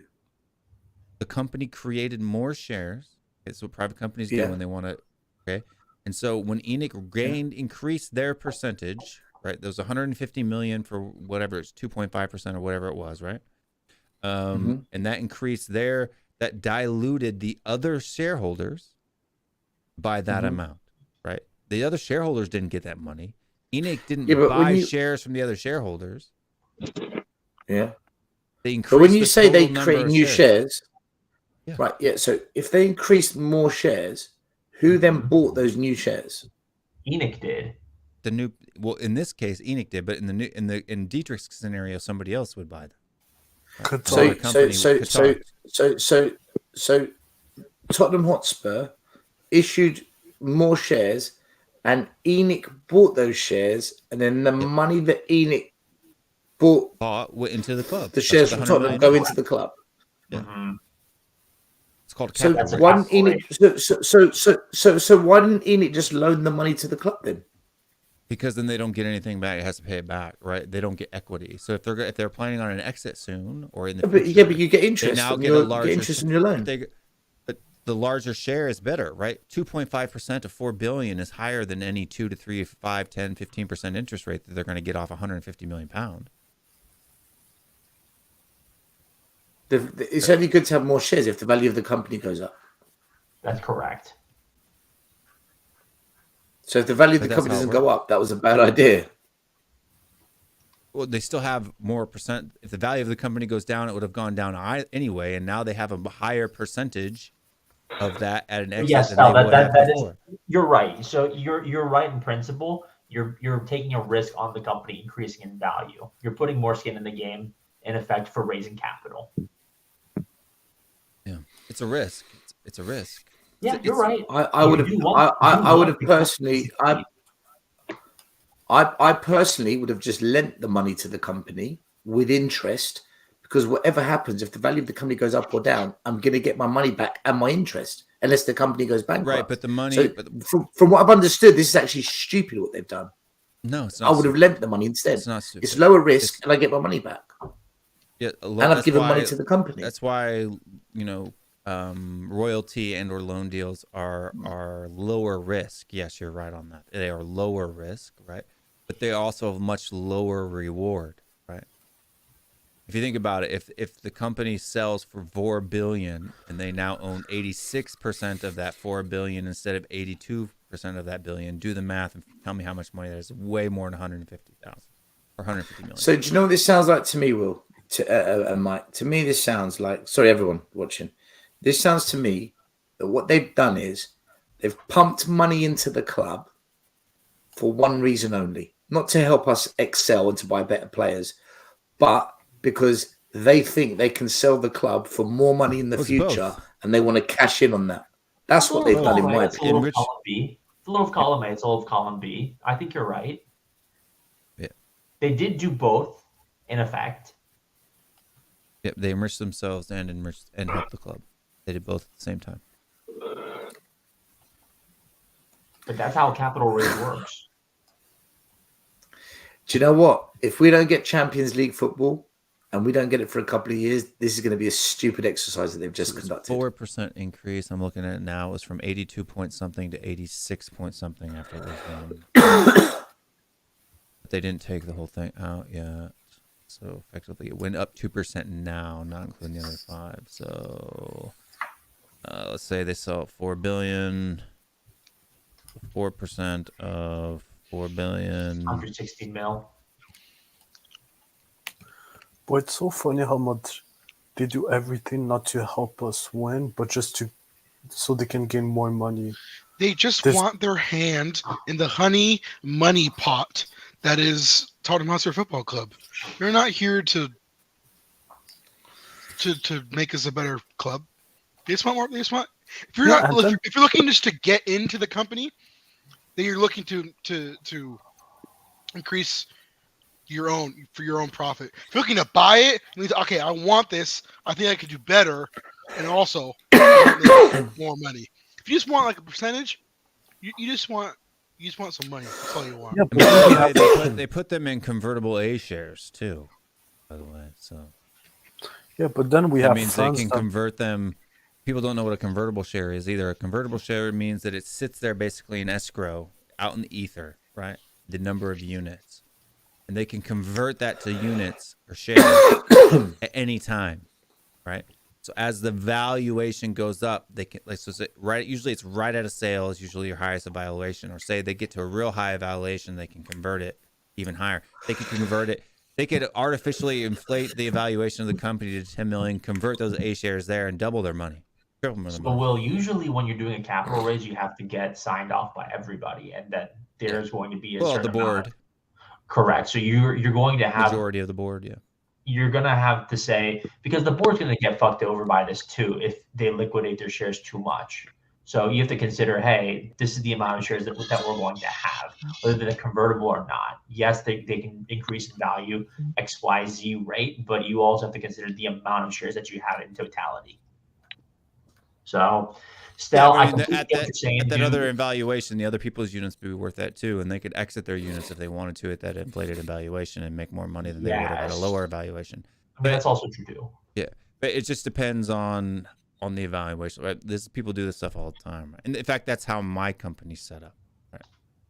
So, I'm just an engineer. Yeah, we've done. I'm in a partnership. There's 5 partners. Partners have come in, come out, exited. We've sold units, created units. I just want to know. See, the financial structure and the way we are putting money in, moving money around the company. I'm sure that they're trying to do the most efficient, tax-friendly, maximum gain methods. Fine, I'm all for it. Do it. At the end of the day, I couldn't give a shit when we're signing players like Danjuma, Sessegnon, Longley, Davies is getting a new contract. The backup goalie is Forrester. When we're signing Spence, a player that the manager doesn't want. When we're signing Perisic, he's only got 1 year in him. For me, that's all a waste of time then. It's pointless doing all of that if you can't recruit players correctly and recruit players that are going to be good to go now. Like Brian Hill, that cost us 50 million.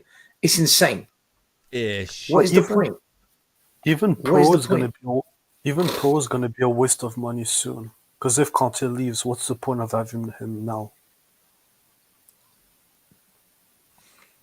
I don't know. Dietrich, man. This is what I mean. Like say Klopp gets sacked, Conte gets sacked, we get Klopp in. Right? Who do you think Klopp's gonna play? You think it's funny that Klopp gets sacked this week? No, but we're not getting Klopp. That's not gonna happen. I don't think we got Klopp. Where else would he go? But if we were to do that, right? I'm just saying it's hypothetical, right? Who would you think he would rather play? Trent Alexander-Arnold-esque-ish person in Porro or Emerson Royal? Emerson. No, he wouldn't. Well, Porro's worse than Trent defensively. Yeah, but Klopp doesn't play with defensive attack fullbacks. Okay, but let's say who's worse than defending than Trent Alexander-Arnold in that fullback? No, but like think about it. Robinson isn't good either. Think about it this way: if he comes to Spurs, he's gonna have Dyer and Romero.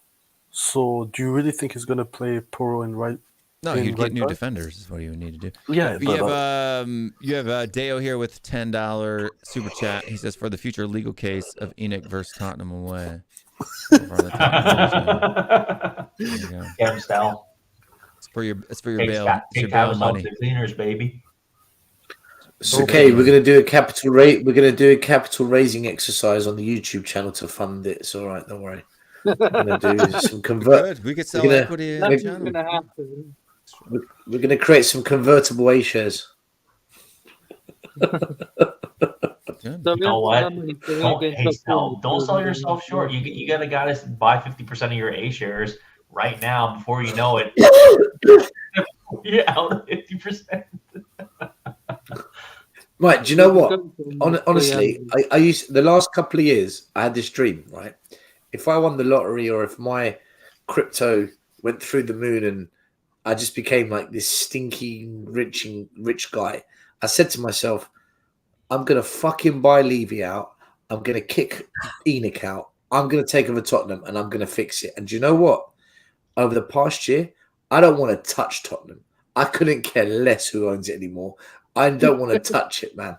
It is such a head fuck. It's such a head fuck of a club to want to take over and please do you know what? Good luck to them.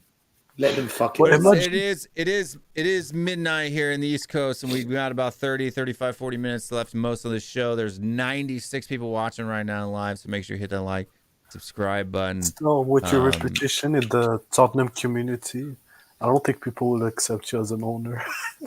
It's already 5:10 here in the UK, so might as well wrap it up, people.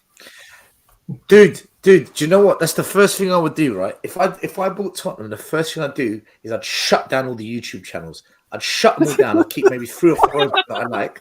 I'd shut them all down. I'd take them all to court. I would wrap them up in so much litigation. I would make their lives miserable until they were all gone. And then I'd set up my own channel, like Chairman TV. The chairman and the board would do a show like this every week for the fans. Wow. And Clever name. I'd have... and you'd come on my show and you get to ask the chairman the question. As the chairman, Stella would be doing press conferences every week, and he'd be like, "You fucking fans are the fucking problem." Is it genuine? Am I genuinely crazy in thinking that some people could honestly run the club better? Like, in terms of philosophy, if Stell, you know, me, Will, all right, you're in charge. I'd be like, okay, I'm gonna hire someone who will do all the financials, make sure we're all set, good to go. We're in the green. Let me know what we have to work with. I'm gonna make the fans know, like, hey, we got to do this, this, and this, and this, and it might take a couple of years, but hey, we have somewhere to go. Like even if we don't have that much money to spend, like I'll tell them, like, hey, we're gonna have to develop our youth program a lot more. We're gonna have to keep the costs low, but hey, here's the plan. Like that seems so doable, you know. But Ian, look at the difference. You're a football fan. They don't give a shit about football. That's true. Well, that's a given. Yeah, it's unfortunately, you know, not all the smart people don't have all the money. I would just want to be put in charge of fixing the academy. Just let me do that. I will do that. I will do that. Why are you laughing, KB? Still, you'd be screwed. Still, even if you were charged the academy, you'd be screwed because isn't the academy supposed to James train on both channels, and breed these players to basically go into the first team? But we're changing style of play every year with different managers, so you just lose your head. It's okay. Anyways, it's okay. Look, an academy is to develop individual players. It's not to develop teams. Like someone messaged me today saying, "What formation does the academy play?" I'm like, "What?" The academy doesn't play a formation, right? An academy develops players. They should play the same formation as the first team. I agree. Is that crazy? The under 16s to 18s, yes. Then I would say yes, but below that, just develop players that can are just comfortable on the ball. Develop individuals. Forget the team. if you have like the Real Madrid philosophy is actually the best way. The Galacticos, we just want to buy the best players. If you put the 11 best players in each position, the team is automatically going to be pretty sick, pretty good team, right? If you then have a coach that can bring them all together as a team and have his winning formation, they're going to win. Real Madrid have been doing this for years and years and years. So if the academy could just develop brilliant individuals for striker, wing, midfield, defense, goalie, they're naturally going to be a good team if a manager can bring them together. So focus on developing the individual. Don't get caught up in. I pulled a Disney movie with my U6s. A few years ago. Disney. Yeah, you know those. Oh, Disney you went to the movies Disney where, tournament? Like, no. Oh. We did go to the Disney tournament. My son went to the Disney tournament this year. That's what I was thinking. You went to a Disney tournament, yeah. No, yeah, but no. With my youngest son, when he was a U6, he's a U11 now. So it's a couple years ago. But no, U8. Sorry, it was U8 then. There was this one team, this mom who had been like soccer mom. Her and this other mom partnered up, and they always picked up, the super athletic kids, right? And their kids used to beat everybody all the time, but they didn't really coach at all. They would literally just at practice, they just let the kids play, like just totally let them play. It was completely unorganized. Their whole team was just running around the field like this, right? Which at that age is fine. But what I did is I had a misfit team. I had the team of misfit boys and girls. I had 3 boys and 3 girls on my team. And what I did is I just let them play rondos all the time, and then what I called pull the tail off the donkey. So what I do is I'd have them stick a penny in their back, and they'd have to run around, and they would have to try to pull it off of each other, right? So that was marking, right? That was their marking training and rondo training. And then I did this one game where I had 3 rows. That's how I coached my UAs. 3 rows. So you had the center, and then and they would just pass the ball at each other and run back and forth and score. Pass the ball, run back and forth and score. And I'd have 2 defenders. We ended up winning the league, went undefeated. My kids played real football, and even though they were I had this one girl. She was the softest, cutest, little quietest girl ever, and on the field. Because we had our game animals. She was a lion, dude. Roar! She would literally growl at people. Super blonde, little tiny pixie of a thing, right? Super soft spoken. When she would get on the pitch now, after we picked our game animals, she would growl at people and go in slide tackles. It was insane. Still, I have a question about the academy in England. Does any kid can enter the academy, then they train him, and then they can cut him, or it doesn't work like that? No, you have to be scouted. It depends what level you're at as well. If you're someone that's caught someone's eye, you're going to what's called a development center. And if you do well in the development center, you go to the higher level of development center. If you do well there, then you go to the academy and you train alongside the academy. If you do well there, you get a contract to join the academy and become a proper academy player. But if you're really fucking good, you go straight into the academy, 6 weeks trial. If you pass that, you're in. So it depends what level you go at. But you have to be scouted. You can't just turn up and, can I play, in the academy? It's not how it works. Once you're in, normally you get a 1-year contract or 2-year, and they can cut you at the end of that. But how do they scout you? Like, what exactly level do you have to play to get scouted? You play at any level. You be playing for your school. Any level. They just come and watch you. Yeah. Sunday league. Scouts. Like a club like now, for example, grassroots club.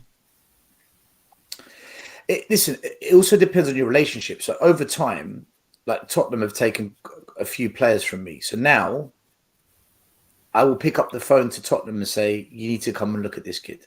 And they'll just say, all right. They'll send someone because they'll trust me. But I would only call them if I think the player is really fucking good. Because otherwise then my reputation's not good. Otherwise I'm sending them shit. There's some players I send to Arsenal. I don't send them to Tottenham. There's kids I send to Arsenal and not to Tottenham because I know Arsenal. All the shit ones. Do you give them? Players that are really good at passing? and they They're kind of trying to sabotage Arsenal by sending them all. Well, I mean, Stel, sorry, I don't mean to interrupt. Do you find like certain academies have certain profiles that they look for? Yeah. This is a role I don't know. Chelsea about, Chelsea want like an alpha male born in November, strong leadership type player. Spurs just want dribblers. Spurs want players that can take on 1, 2, 3, 4 players. Arsenal want someone that's comfortable on the ball, left, right foot can pass. Watford look for specific players for positions. Man City are looking for anything that Barcelona would want. so hey, it worked. Dude, La Masia is the best academy I could think of, so they're doing something right. Who's that? La Masia. La Masia. Oh well, the Etihad campus is going to be better. What Man City are doing is going to be better. It is. It's going to be amazing. Ajax, best academies. Ajax. Best academies. No, Ajax. for me, the best academy is the Red Bull Academy. The way they're set up in the world, they're one of the best. It's not better than Ajax, man. Ajax is out of this world. Ajax is still number one. Red Bull isn't good. They don't have like RB Leipzig isn't a great academy. What it is they have 5 or 6 really good academies in the same network. They're not the greatest, but they have a lot bigger pool of players to pull from. And I don't know how they've gotten out of this whole QSI predicament. Do you know who's got a good academy, but they don't necessarily produce the best players, but the academy is really fucking good. Is Atletico Bilbao. Oh, because they will only take players from their region. They pretty much want players from their region, so they're forced to develop local players as opposed to trying to find players from different parts of Spain or maybe from different countries. They just focus on their local community. That's a pretty special thing to do. So when you see those players come out the academy playing for the first team, imagine they've just taken kids only from the local area and got them into professional first team football. That is fucking amazing to do that. That's so hard. That's like an American football team only taking in players. So if you're who won the Super Bowl, Kansas. So it's like imagine Kansas only take players from Kansas, and then you turn them into pro footballers. That's fucking incredible, I gotta right? stop you. Kansas City Chiefs are not in Kansas. I don't know, Will. They're in fucking Missouri. I don't fucking know, do I? Missouri, wherever. All right, the New York Jets. Believe only me, taking they're players from Stell, you'd be New surprised York. how many Americans Not don't know that though. You'd be So, surprised. Sal, I will say this. So in college, where they actually do a lot of recruiting, there are hotbeds of a certain region that the school is in. So say you go to the University of Nebraska, which is in the middle of absolute nowhere, okay? Or, University of Iowa, also middle of nowhere. They find the absolute biggest friggin' farm country strong guys that they could, okay? Massive freaking country dudes, like 6'4", 300 pounds, man mountains. I'm serious. You can ask Will. Like these schools specialize in finding these like specimens of nature that like are in their hotbeds of recruiting. So that's just what they look for. But let me in the MLS still, but you're gonna crack the whole MLS is set up that way. So in the MLS they have homegrown areas, and if you live at I live in Georgia right now. My son can't sign for any other MLS club but Atlanta United. Why so? Because because we're in Atlanta United's area, like region of authority. So we're in their homegrown area. So, for example, there are MLS clubs. It's like, say, if I lived in South Carolina, which I don't know if South Carolina falls into Charlotte, since it kind of is technically. I don't know, but before Charlotte came in there, I don't know when I was living in North Carolina before Charlotte came into the MLS. Seattle would come recruit players. Sporting Kansas City would come recruit players. Atlanta United, because we're not in anyone's homegrown. There's no Well, kid who lives in Georgia can play you're for in- any other club. Go to bed, mate. Go to bed, bro. We're almost done here. No other kid. The battery's gonna die anyway, so it might as well wrap this shit up. No other kid can. They can't play for any other team other than the Atlanta United. Yeah, my friend See, lives in Ottawa. That's yeah. No, go ahead. Still go ahead. No, your friend lives in Ottawa. Go on. No, I said my friend is. He lives in Ottawa, and he had the same thing that Will just said. Like he can go to any club he wants because like there's no MLS team. Yeah, there's no Ottawa team. The good thing about only getting players from your local area is that you increase the chances of having Harry Kane. Like he's one of our own local boy. He knows the area. He knows the club. He knows what the rivalry means. So you get someone maybe with a lot more heart and passion, as opposed to getting someone from another country or a different region. But I think the best model is Barcelona, which is. Good night, Goguma. She's got to go. Big up. Good night, Goguma. Bye-bye, Goguma. Hi, Goguma. Ciao. In Barcelona, the academy and the first team, the philosophy is 65% of players have to come from Catalonia, which is the region of Spain that Barcelona is in. The other 25% comes from the best players from all of Spain, and then 15% are the best players from across the world. So the majority of players will always be local, regional. Then a small percentage will be national. Then a tiny percentage will be the globe. That's a nice model. That's a nice way of doing it, and they've proven to make it very successful. So I think that's probably the best balance that I know of in many clubs. Has it always been like that still? Like for as long as you can remember? What, Barcelona? Yeah. No, it began when Johan Cruyff went to Ajax. Went from Ajax to Barcelona to help build their academy. And see, this is why Pep Guardiola is so fucking good. He learned from Cruyff. Like, Cruyff is the godfather of football, like total football thinking. He was a brain, man. That was imagine he's Miyagi and Pep was Karate Kid. That's who he learned from, man. You ever hear his son speak too? You can just tell he just like absorbed everything. His son, Cruyff's son. Oh, Jordan. He's still in Ajax, isn't he? He has like some job there or something. He's like just like his dad. He absorbed everything his dad knew. Pep taught Arteta. He's top of the Premier League.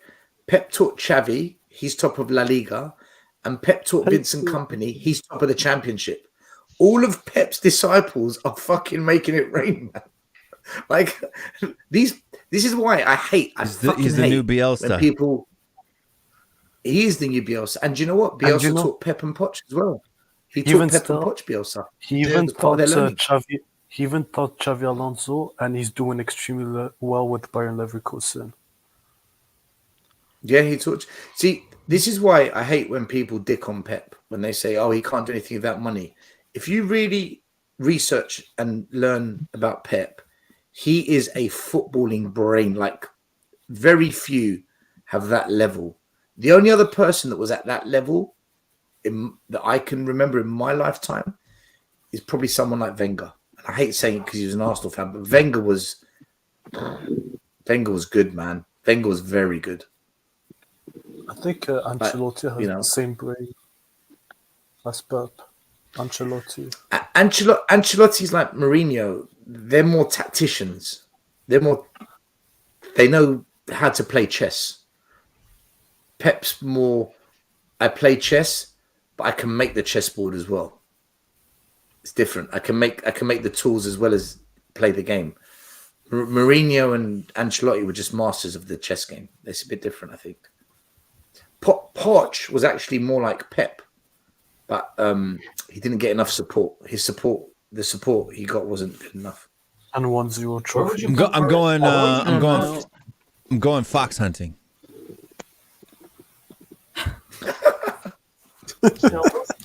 Going on a fox hunt. Do you know who's an interesting coach? And we were talking about him earlier, and he's actually someone that I don't know, man. He's a risk, but he could turn out to be gold. Is the coach that left River Plate, the one that left River Plate? But did you know he rejected so many clubs? He said he doesn't want to join. He rejected Ajax. River Plate coach. I forgot his name. Gallardo, I think. Gallardo, that's it. Is this the Paulo Fonseca? No, never mind. No, Gallardo. He rejected Ajax. He's someone, mate. He's done unbelievable things, man. With like the players. No, what do you mean you don't believe in Will Stow, the next Tottenham manager? Will Stow. Yeah, man. Me? You don't know who he is? No, I don't know Will Stow. No, dude, Will Stow is balling out in Stade Rem. Doesn't even have his pro coaching badge. 13 Ryan games Mason in Ligue 1. Yeah. Sorry. This is the guy that learned off of playing Football Manager or something, some computer Learned off game. playing Football Manager. 13 Listen, games that's unbeaten in bullshit. Ligue 1. I'm not even kidding. Mike, let me tell you something. Right? Great. That's the story. That's the story he tells everyone. I guarantee you he studied the game as well. I guarantee you. There's no way he just played. Yeah. Do you know? I can't believe. I've heard a rumor Marsh is at today that Jesse Southampton. Marsh. I can't. Why believe can't you that. believe it? There's nothing wrong with Jesse Marsh. In fact, the fact that he got sacked is a disgrace. He's a shit coach. He's not a shit coach. He failed the Leipzig. He failed the Leeds. Jesse March is not a shit coach. Not even No, close. I tell you, the reason I can't believe it. The reason I can't believe it is. Don't forget they sold their he got best player in sacked. Barcelona as well. Yeah, no. I'm not. I never said Jesse Marsh is a bad coach. By the way, I never said that. That's Dietrich's. Dietrich's the one dicking on him. I don't think Dietrich. He was I don't amazing think at Salzburg. Marsh- Got him to their highest Champions League finish ever at Salzburg, by the way. No. Guess I'm what? the reason I'm saying I was surprised. Leipzig, like, I'm didn't he shocked. had like what? He was not even there for even a year at Leipzig. Yeah, because the results weren't there. That's why he got sacked. They weren't even that bad, Leipzig. With him, yes. Dietrich, the reason I'm shocked by it is because he got sacked from a difficult situation, and the club that's hired him is in a difficult situation. It's like you're like from out of the frying pan into the fire. Like I think, I'm gonna laugh. Is that I'm a gonna wise laugh move? so hard. I'm gonna laugh so hard at all Leeds fans when Marsh keeps Southampton up and Leeds go down. Well, he kept I'm gonna Leeds laugh- up, so maybe that's. I'm gonna maybe laugh that's my just- ass happen. off. It's gonna happen. I'm with Will Right. on Even that. even though Very I don't possible. want to see Aronson, Adams, and McKinney in the championship, hopefully they all put like relegation clauses in their contracts. I want to do it just for people like Dietrich who like to shit on American managers, because out of all of the managers, Jesse Marsh is the only one who's half decent out of the United States. So. He's such an arrogant manager. I can't stand him. Will. Let him know, Will. Let him know, Will. Dare No, but you what talk- what does no. being How arrogant have dare to do you with talk down on Bob Bradley? How I hate dare Bob Bradley. No, the guy's an Kate, idiot. come on. But bro, Just what give does me being worst arrogant examples. Bob Making us Bradley look is bad. the goat. Next thing we're going to talk about Berhalter. You don't remember Bob Bradley? No, who's The that? legend. He The coached legend. in the Prem. Who did he coach? I can't remember. Who's the manager of the USA in the Qatar World Cup? Who was that? Berhalter. He's an idiot. Berhalter. He's shit. He's shit. He's Yeah, shit. he's horrible Fucking too. slap He is head. not. Oh, Yeah. he was Bob so gonna go Bradley further than Morocco. managed. Oh, he was He- so I like I the don't mind Smith Jesse one. Marsh. I don't mind Marsh. Jesse Marsh. Swansea. I He think was a Jesse Marsh Swansea is okay. manager in 2016 when they got relegated. Jesse Marsh Bob was Bradley. very unlucky. He was very unlucky against Arsenal this year, to be fair to him. He was unlucky against Arsenal this season. He didn't deserve to lose that game. Oh, people say unlucky this, unlucky that. He wasn't good. He had his players. He fell. He's just trying to wind us up, Will. I can Yeah, hear yeah, it in I his voice. He was Bob Bradley was the U.S. men's national like, team manager before Klinsmann, and then he was the That one. Swansea City manager when they got relegated out of the Prem. But Bob Bradley's horrible. Actually, if Leeds get relegated, I want the Italian winger Gnonto, if I'm not mistaken, his name is. Do you know who was such a good American player in the Premier League, man? He was such a good player. Very underrated was Clint Dempsey. He was good at Dempsey's a Fulham. good He was good player. at We Tottenham. need a shit goal from Dempsey. Shit One goal of the from probably one of the best Dempsey. poachers ever, man. He's a Absolutely. Dempsey's a poacher and a half, dude. No, you know who I like? I like Aronson. If they go down, I want to bring Aronson in. I take Aronson, I take Adams, and I take McKinney. We should have gotten McKinney. We should have gotten McKinney on loan. Oh It's my silly. God. McKinney does not fit Right the now, profile. right now, yeah, he does. He totally fits the Absolutely. profile. He put Bentancur on the bench. McKinney is the reason Bentancur came to Tottenham. Yeah, and he's the reason he got kicked out. Like I'm watching what Bentancur is doing right now. I don't think McKinney pressed like Bentancur did. Maybe not in the press. Playing on Wednesday next But season. if you're talking about creativity, I get that, but in terms of like being a straight up six, like a hardworking, like but McKinney's more of an 8 now. He hasn't been a 6 really since he left Germany, but he plays more as a dynamic, 8, right? So yeah. Who else can Spurs? Tyler Adams is a 6. I like Adams a lot. Really good player. Charleston is on my mind. Aaronson's okay. Like I take Aaronson over Danjuma. I need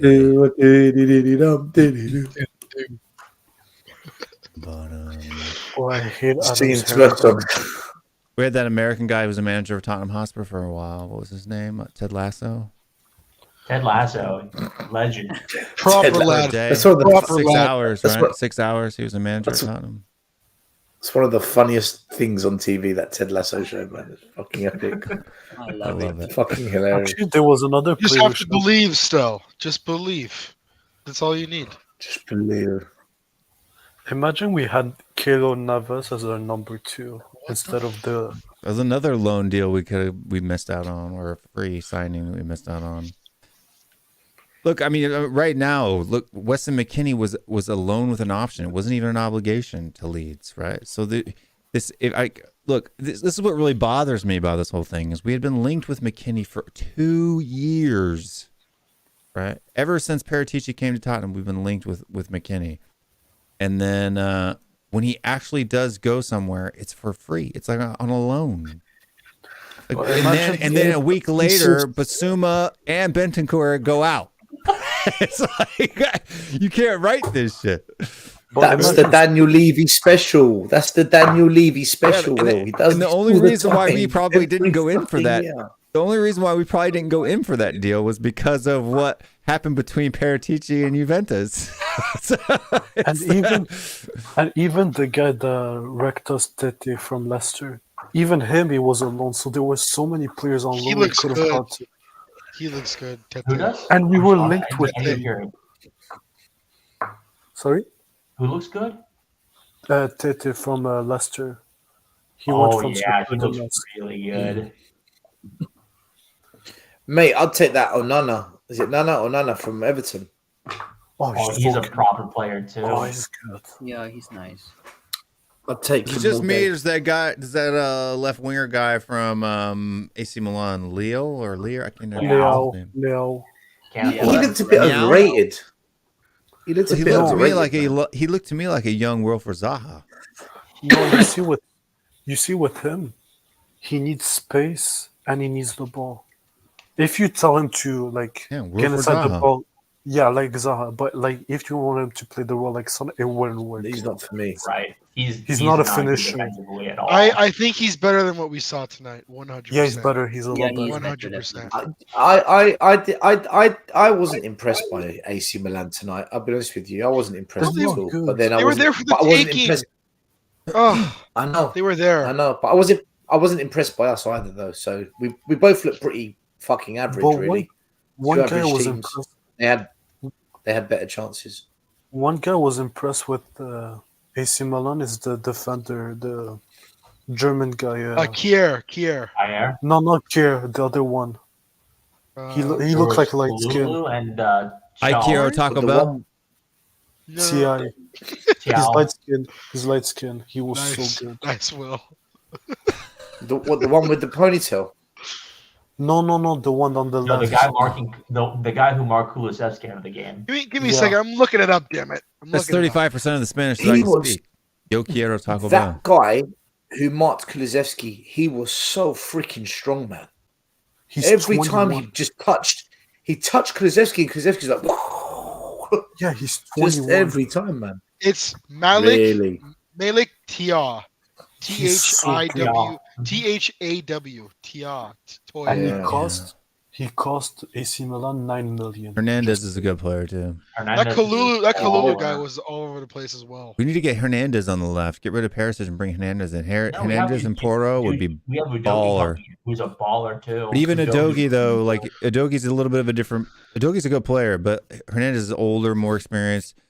Swap Hernandez for Perisic would be good, dude. But also, Mike, it's like we got a Conte player. His name is Udogie, but he's gonna come to Tottenham just in time for him to.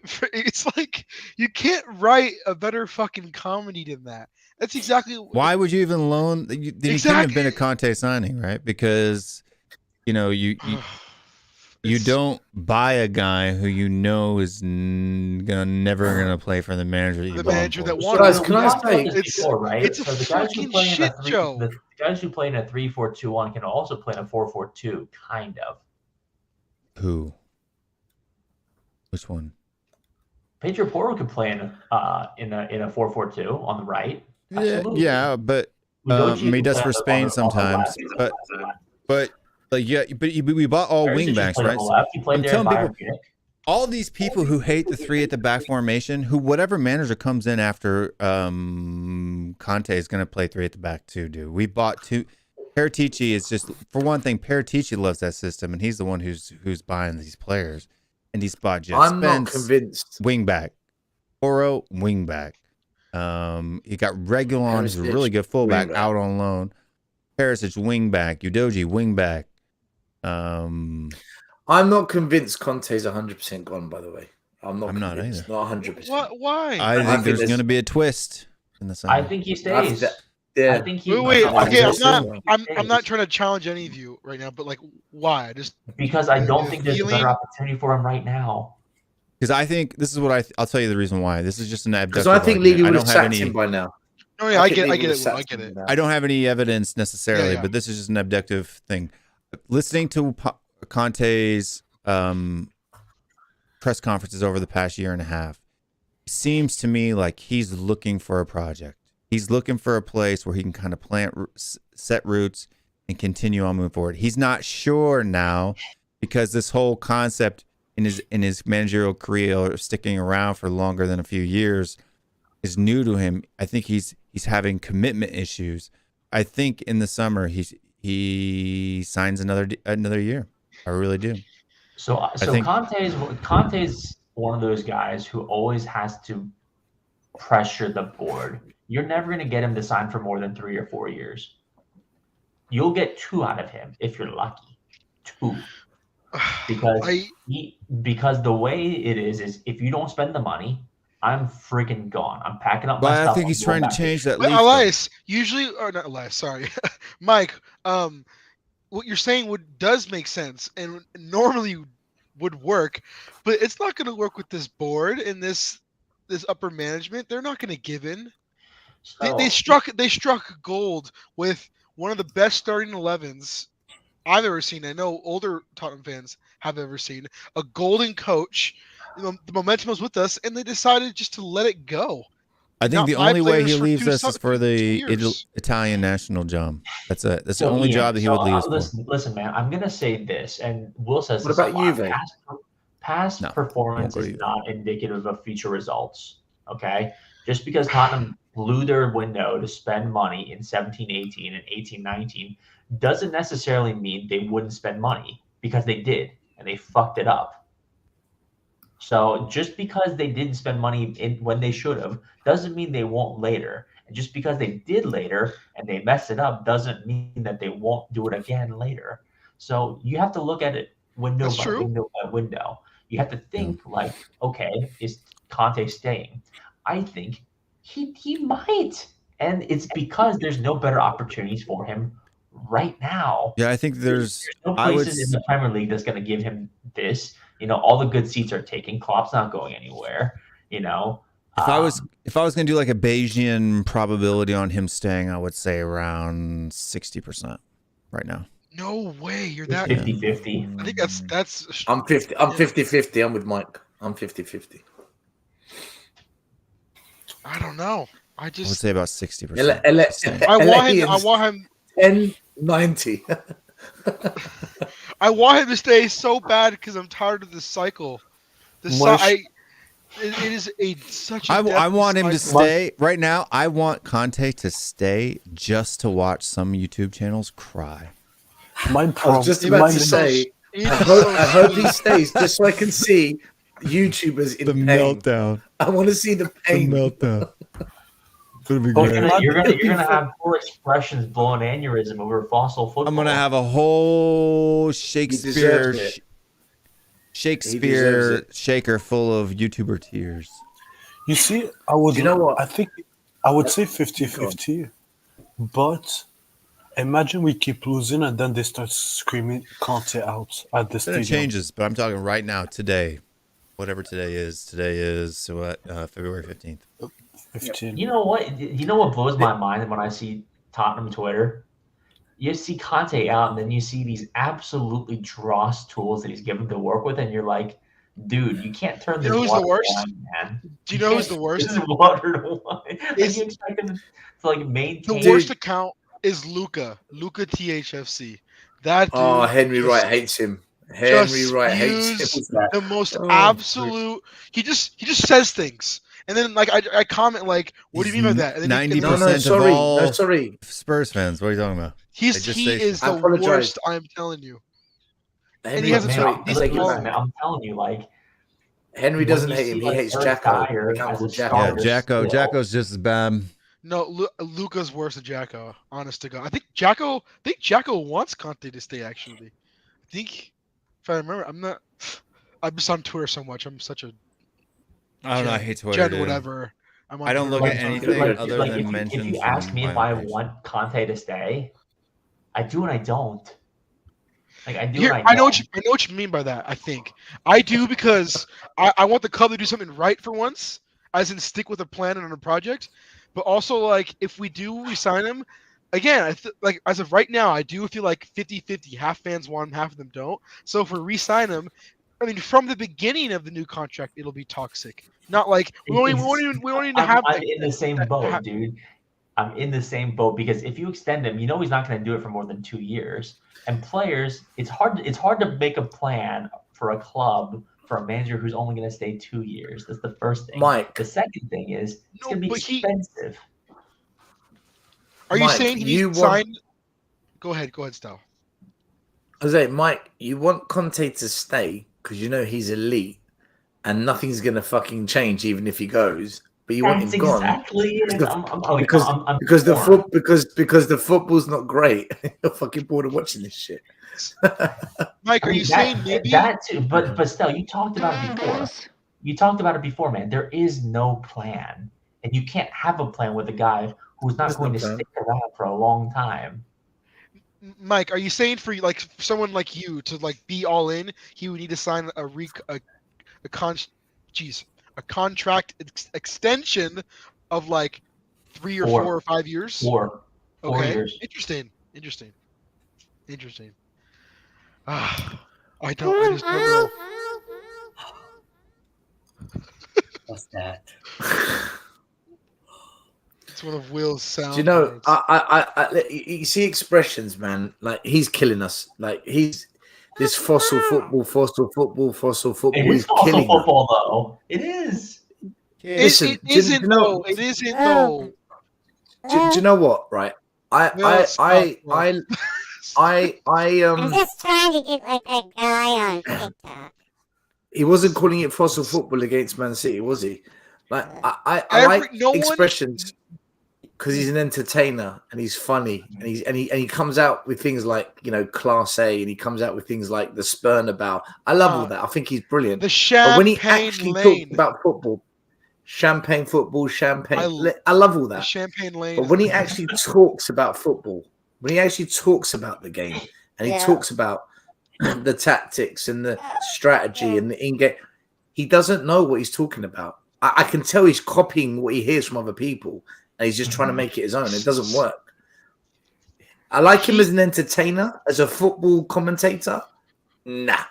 No way. He's Not there for for me. the entertainment style.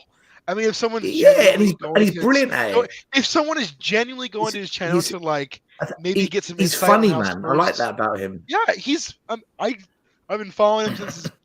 But you know what? 2019? He doesn't say he's a football expert. He's a fan. Exactly. Yeah. Like he doesn't pretend to be more than When he says things like "we got to put in a split," Spliff, I'm laughing my head off. I'm laughing my head off, man. It's funny shit. But no, like it is fossil football. Like it is. Like, you know. Okay, You calls us you Tottenham, were not saying Tottenham that Hotspur. when he came in last Tottenham season. Hotspur. Tottenham Hotspur. We only turn up in one half. Tottenham Hotspur. I mean, he ain't wrong. All right, guys, let's go. We're gonna go now. Oh. Dietrich was just about to tell us. Are you confused, if we're gonna be Elias? with them. No, I'm not. My name is Dan THFC. Oh, come on. Oh, no. Come on now. Man, Come on, mate. Dan's a proper lad. Man, you Dan did him is- like that. Oh no. Come on, mate. Such a joy. Hey, wait, hold on. Did I Let me begin. Did No, no, I let me tell begin. you what Dan? I'm That's Dan. what Dan did when he came to England. Yeah. What did I do, Stel? No. Okay, when you came, right? He came to the North London derby, right? This is one of the most highly toxic, highly energized, fiery games in the calendar, right? Anyway, I said, Dan, come with me.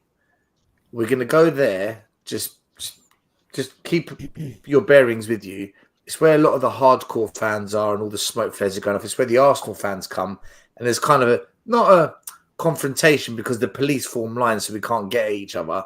But it gets a little bit heated. Okay, he walks right into the middle of it like this,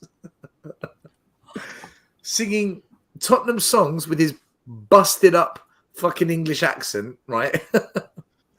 And he's literally walking into like the ultras of Tottenham, like the hooligans of Tottenham, and behind him is his mum with this stick filming him. he just walks into it with his parents. Hey, no, Where are you going? No fear. He's a kid, of course he's got no fear. You wanted to dive in, man. Come on, you gotta respect that. You wanted to dive in. I wasn't too worried about him. I Into was the worried about shallow his end. mum going in, filming everyone. I'm like, I don't know. You got that Chelsea fan that got rocked this weekend. That was pretty funny. Oh my god, that was too. You know what? You know what, Stel? I will say something as Americans, like, because I think Dan's American, right? Yeah. Yeah. Well, I think. Sorry. He is American, but he doesn't identify as one. Wait, what? Wait, what do you mean? Someone explain that to me after. We don't explain it after. I'll explain it right now. He thinks he's English. Americans give no F's about where they are. They're gonna just do what they want. What? And it's like, you know, Yeah. I'll say it for everybody. Like, they'll just do whatever they want. So Dan His parents are in there THFC, too. he says he's English. He he has this bad English accent now that he uses all the time. He supported England over the United States in the World Cup. What? When he landed Wow. in Tottenham, he said, "I'm home." He identifies as an Englishman. Oh, I got more ammunition now for Dan. I got. Listen, Come I'll on, tell you one guys, thing. stop Though. making I'll fun tell of you me. one thing. It's not funny. When Dan walked into it like that through the smoke and everything, right? The one thing I will say, just in the distance, not too far away, but enough to see what was going on, was his dad. His dad. Have you met his dad? Have you ever seen him? No. I heard he was a No, big I fella. never met his dad before, Stelios. This guy is I heard he's a SWAT, big fella. right? He's SWAT. Oh my god, I was chatting to his dad, and he was showing me Dad. this device he made. It's like the shield. What color is your Bugatti? My Bugatti is. I've got a blue Bugatti. Blue Bugatti. His dad looks like he could fucking kick ass, man. I'm telling you. I thought, this is why Dan's doing it. He knows if shit goes down, his dad's gonna fucking clean up. Yeah. His dad was showing me pictures of him in like the right gear with the shields and like the gun, and I'm like, fuck. So yeah. He's a good kid, man. He's a good kid. I didn't do that when I was there. There wasn't even that Well, atmosphere. in a previous life, I was in the military, and trust me, man, I ain't that hard. So I'll show people pictures of me in the military, and Yeah, but his dad was stacked, man. His dad was like, he had the guns, everything. You know, you could tell. Chiseled face, I'll tell you what, man. Like I don't want. Will Stewart versus Dan THFC Dad WWE match. No holds bar. Cage match. No holds bar cage. Yeah, but Ian, you came. How much does he weigh? You came. I came for the Burnley game after the Northumberland Derby, the 1-0 win. Oh, the 1-0. Yeah, okay. So, that was a good atmosphere after the game, actually. In the South Stand, that was good. They had like that barbecue / like DJ out there or whatever. How much does Dan's dad weigh? weigh? That was fun. Yeah, the thing is, you came to a game where it's hard. It's not really a big game, but but Dan came to a big game. It was a disaster. Like it was a fucking joke of a game. I know. I was like, fuck. I was telling my friends like, man, if I were to go to another game, which I'm planning on, it's not going to be one of those big games because my heart can't take it. Like going over there and watching us like. Just got to go Leicester at home, man. Those are always fun games. Sanchez score an own goal versus like Liverpool or something. Oh, I would just be so depressed. Liverpool's always a good game. Liverpool is always entertainment. Always. I did say if I were to go to one of our big games, it'd be Liverpool, 100%. Probably Chelsea. I don't want to go to Chelsea. Chelsea, we lose. No way. We lose every Exactly. I would never. Nope. They're going to show up against City us. at home would be a good one. Yeah, City's a great one. Guaranteed win. Chelsea's gonna show up against us. By the way, I don't. Why do Spurs always choke in London derbies?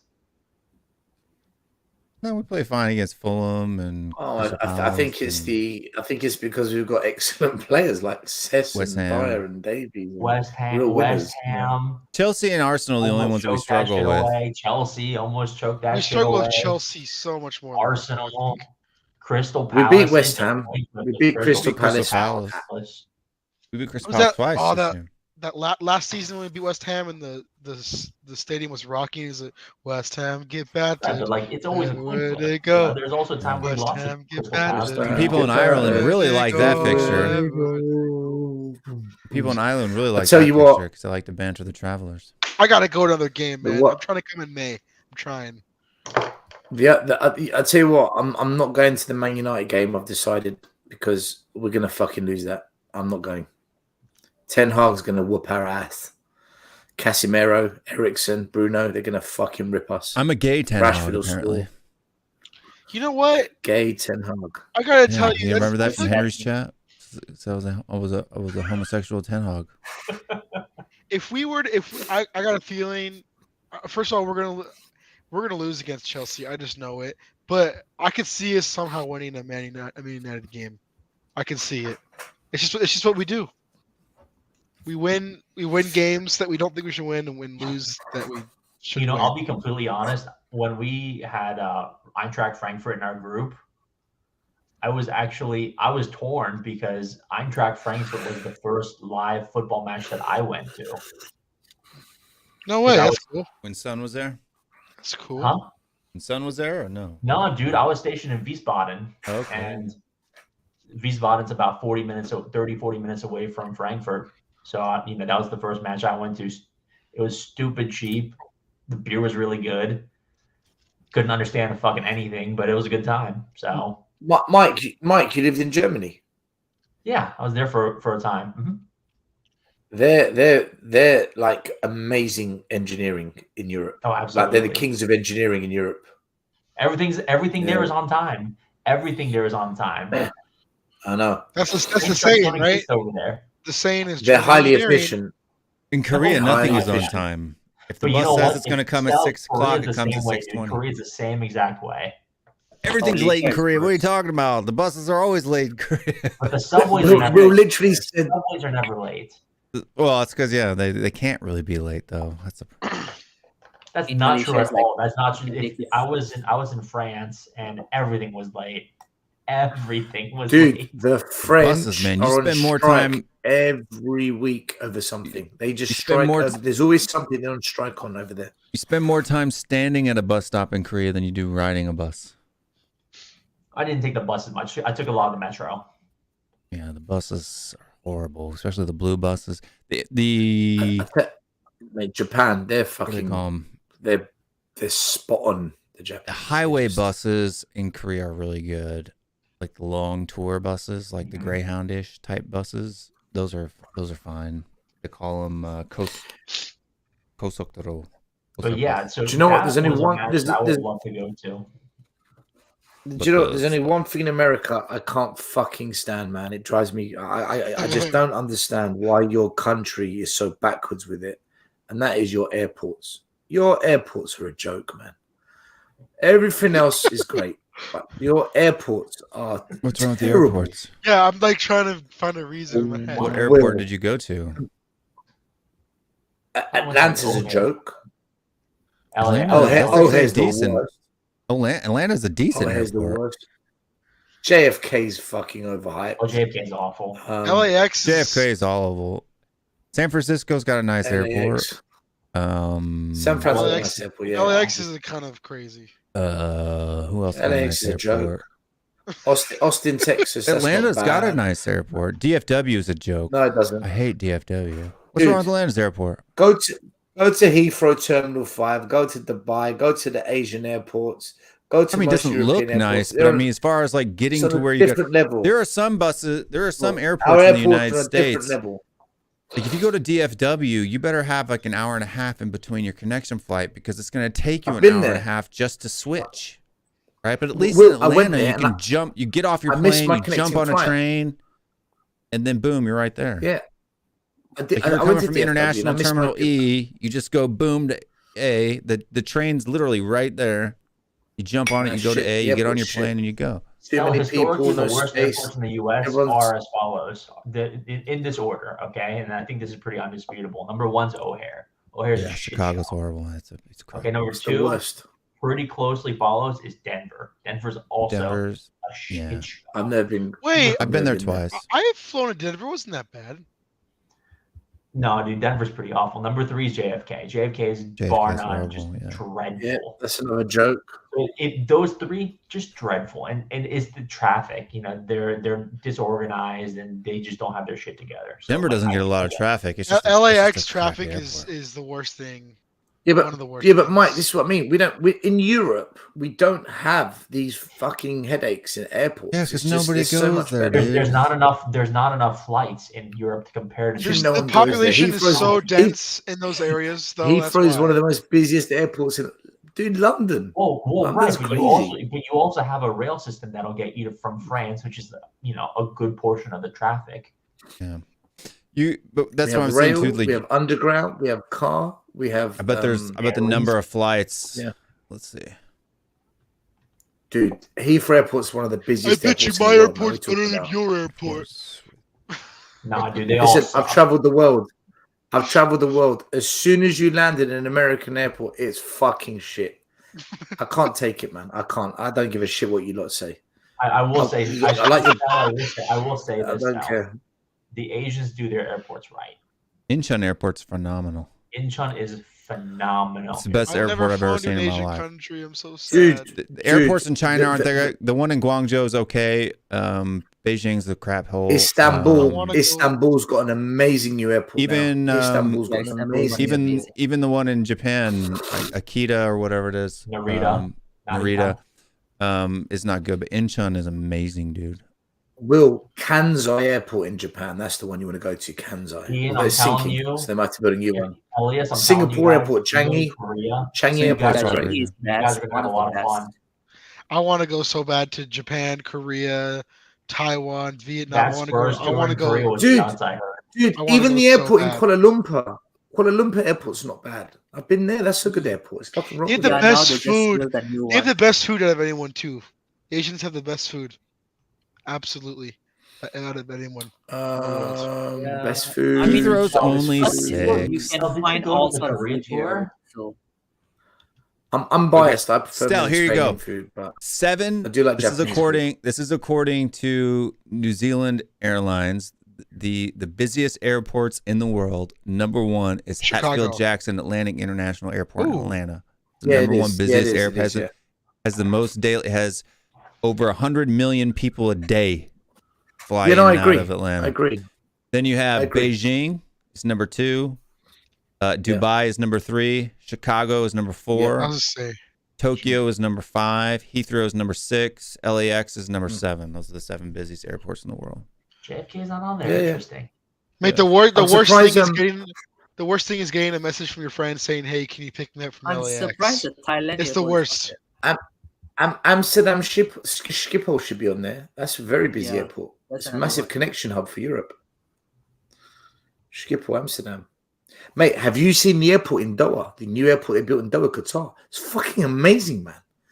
They've got a swimming pool in the departure lounge. It's Just go fucking for out a of this dip. world, man. Just go for a dip Go for real a quick. dip. Go for a, Yeah. do what you. It's hot as I'm shit telling there. you. So They got a golf course in And that's Amsterdam. by passengers. If you go by airplanes, you got Atlanta, O'Hare, Dallas, Denver, Phoenix, Charlotte, LAX, And your trains, man. Your trains piss me Guangzhou, off as well. Shanghai, and then McCarran. Amtrak sucks. we don't have Amtrak like Oh, this Amtrak's off. I don't like Amtrak. we don't have the best Amtrak's public fucking transport bullshit. systems. Yeah, but Atlanta's the busiest No. airport in the world. Stell, did you San go to the Francisco. Korea tour? San Francisco's got a nice metro. San Francisco. I saw. Did This you go is to the so, Korea tour, Stell? There's no good metros in the United Huh? States.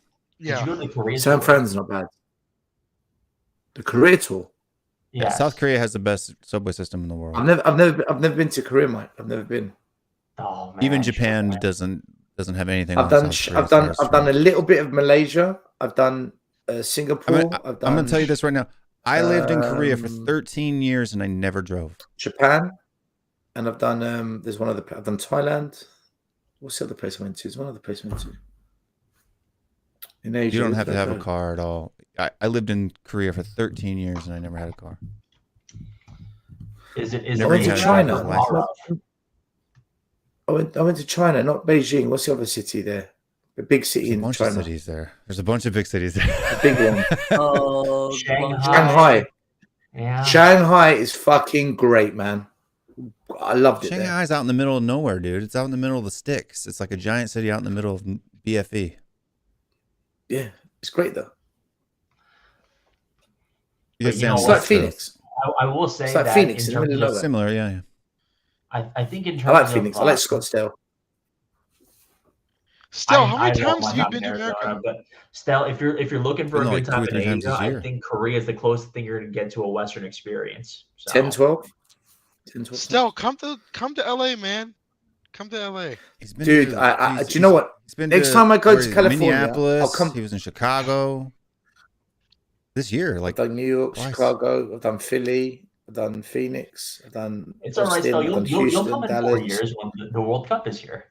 If you I've done come, Miami, Florida. if you come Um, during the season, I didn't like New Orleans though, man. I didn't like New Orleans. I didn't New like Orleans it. is Everyone hot likes it. I and didn't dirty. like it. It's hot and dirty. I didn't like it, man. Just got to go there during Mardi Gras. That's fun. I love Santa Barbara. I really like Santa Barbara. yeah, Santa Barbara's real nice. I went to Stell, LA, will but I say- didn't like LA. I think it's a place you need to know people, man. Like you need to Stell, know if you people go to to enjoy it. if you I go to didn't know LA, anyone. go to Santa Monica. Don't go to LA. Go to Santa Monica. Yeah, when I say I went- LA, I went to Santa Monica.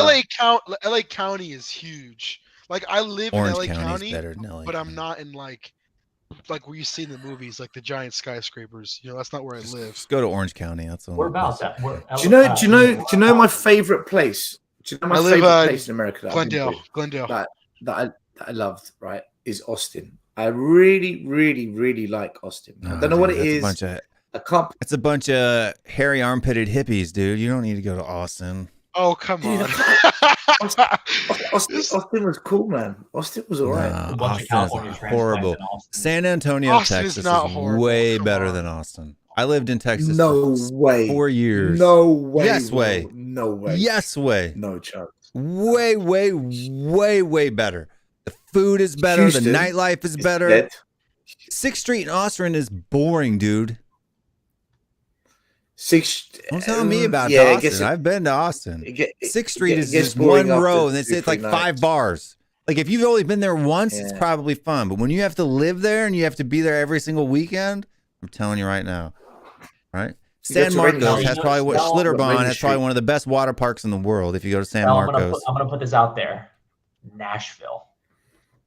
Nashville's a fun I've never town. been. I had neighbors. I have my neighbors across the street moved to Meh. Nashville. And they I lived love in it. Nashville for 3 years too. Three and a half Campbell? I liked Scottsdale in Phoenix. Just lived there. Scottsdale was cool. My brother lives there now. My sister lived there before. Still, next time I've you lived come in to Nashville LA, 2 let me different know. times. Let me I've done know. 2 different tours to Nashville. Now I know you. I will. I'll hook you. I'll definitely call you because I didn't know anyone when I went, and I just found it really. Nashville's just a bunch of flannel wearing hipster bearded guys. Oh, whoa. And a lot of good music and barbecue. So No, Nashville barbecue's Oh, garbage. the barbecue. No, dude, the barbecue there. No, I went Nashville. to what's it There's no called? barbecue in Nashville. Is it Black? Nashville's pretty good. What's it called? Black? It's not Carolina. It's not Kansas City, but it's pretty good. Terry Blacks. Terry Those called Blacks, stuff? yeah, and Franklin's was amazing. Everything's super I expensive heard in Franklin's. Nashville. It's I heard Franklin's overrated overpriced. though, but still obviously good. You need to go if you want Listen, barbecue in Tennessee. You got to When go you to come from Memphis. the UK, it's fucking amazing. Memphis has good barbecue in Tennessee. Memphis, Kansas City. So I'm There's afraid a lot- of English food because like St. I come from a Louis. background where we have like flavor in our food. Oh gosh. Yeah. Well, there's a lot Listen, of. I'm Greek, right? I'm Greek, so I eat Greek food mainly, and I would argue the best food in the world is the Mediterranean cuisine. A bit of Spanish, a bit of Italian, a bit of Asian Greek. food. It's Korean food. Asian Fucking Not amazing. Asian food, Korean food. Better than Chinese Asian food in food. China No, is Asian. Better gross. than Asian. No way. Chinese food No in way. China Asian is food- gross. I couldn't eat anything. Like I like American Chinese food. Like there's not probably anything Okay, on the well, menu maybe- I couldn't eat. But when Okay, I I'll was It's be covered in specific. sugar. I'll It's covered be in sugar. specific.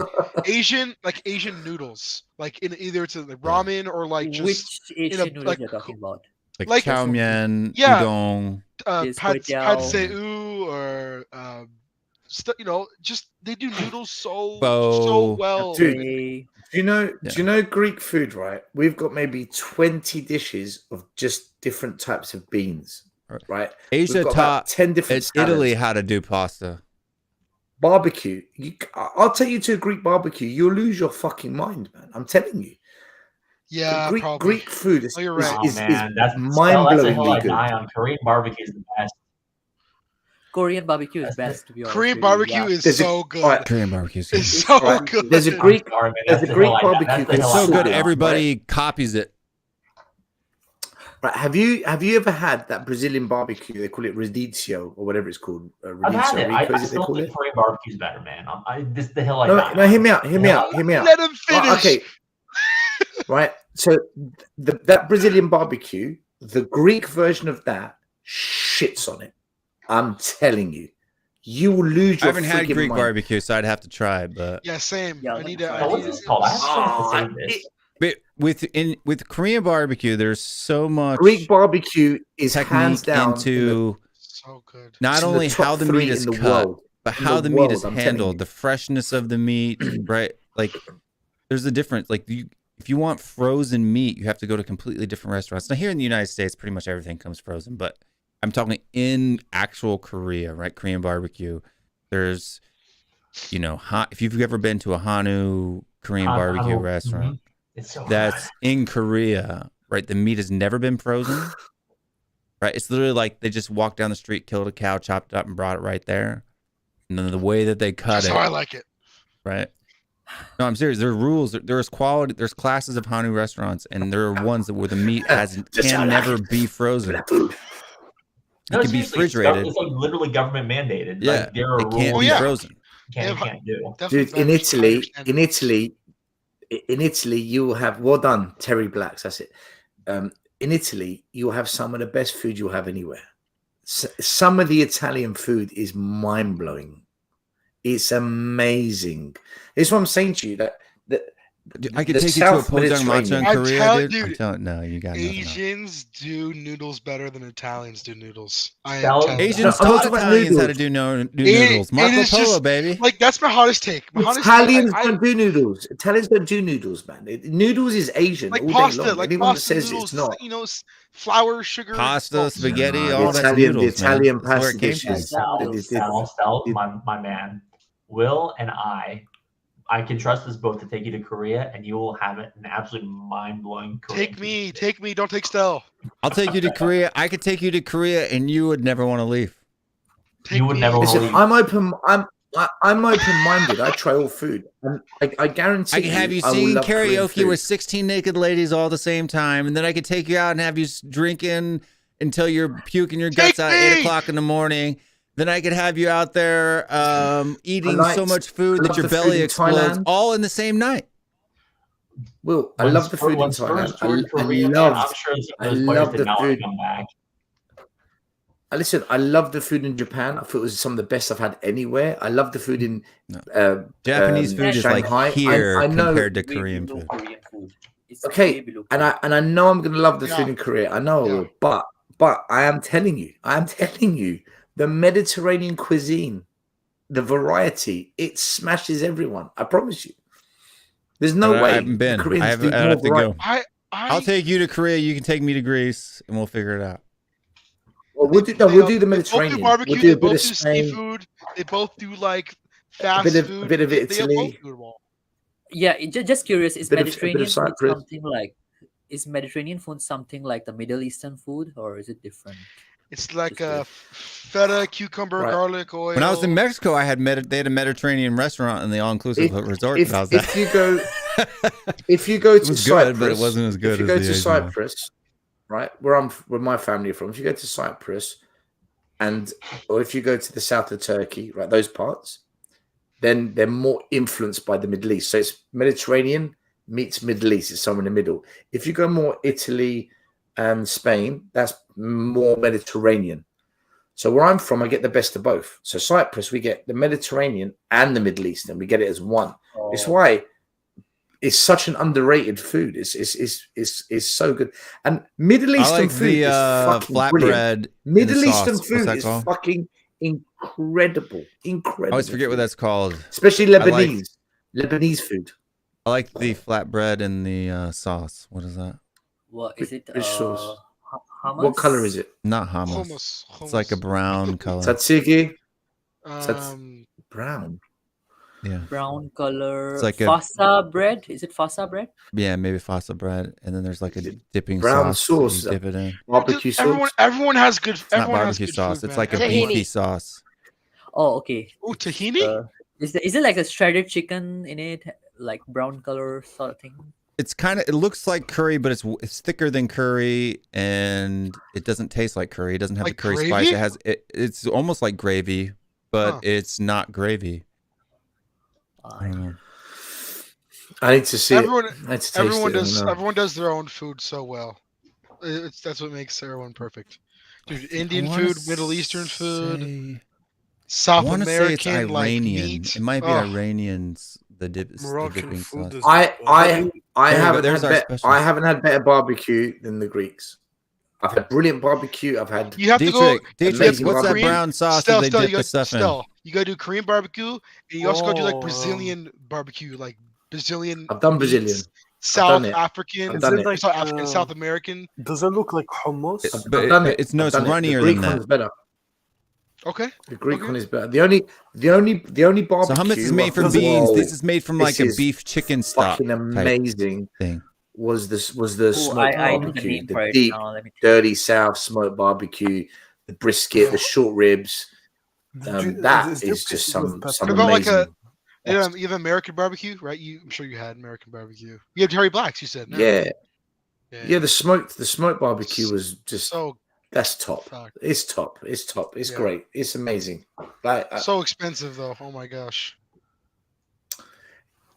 Not for me because I get a decent exchange rate. It's not too bad. Well, actually, exchange rate is worse now.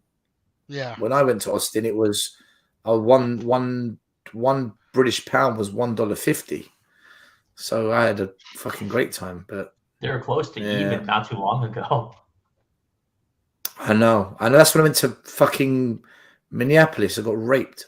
Oops, shouldn't say anything. I got absolutely abused.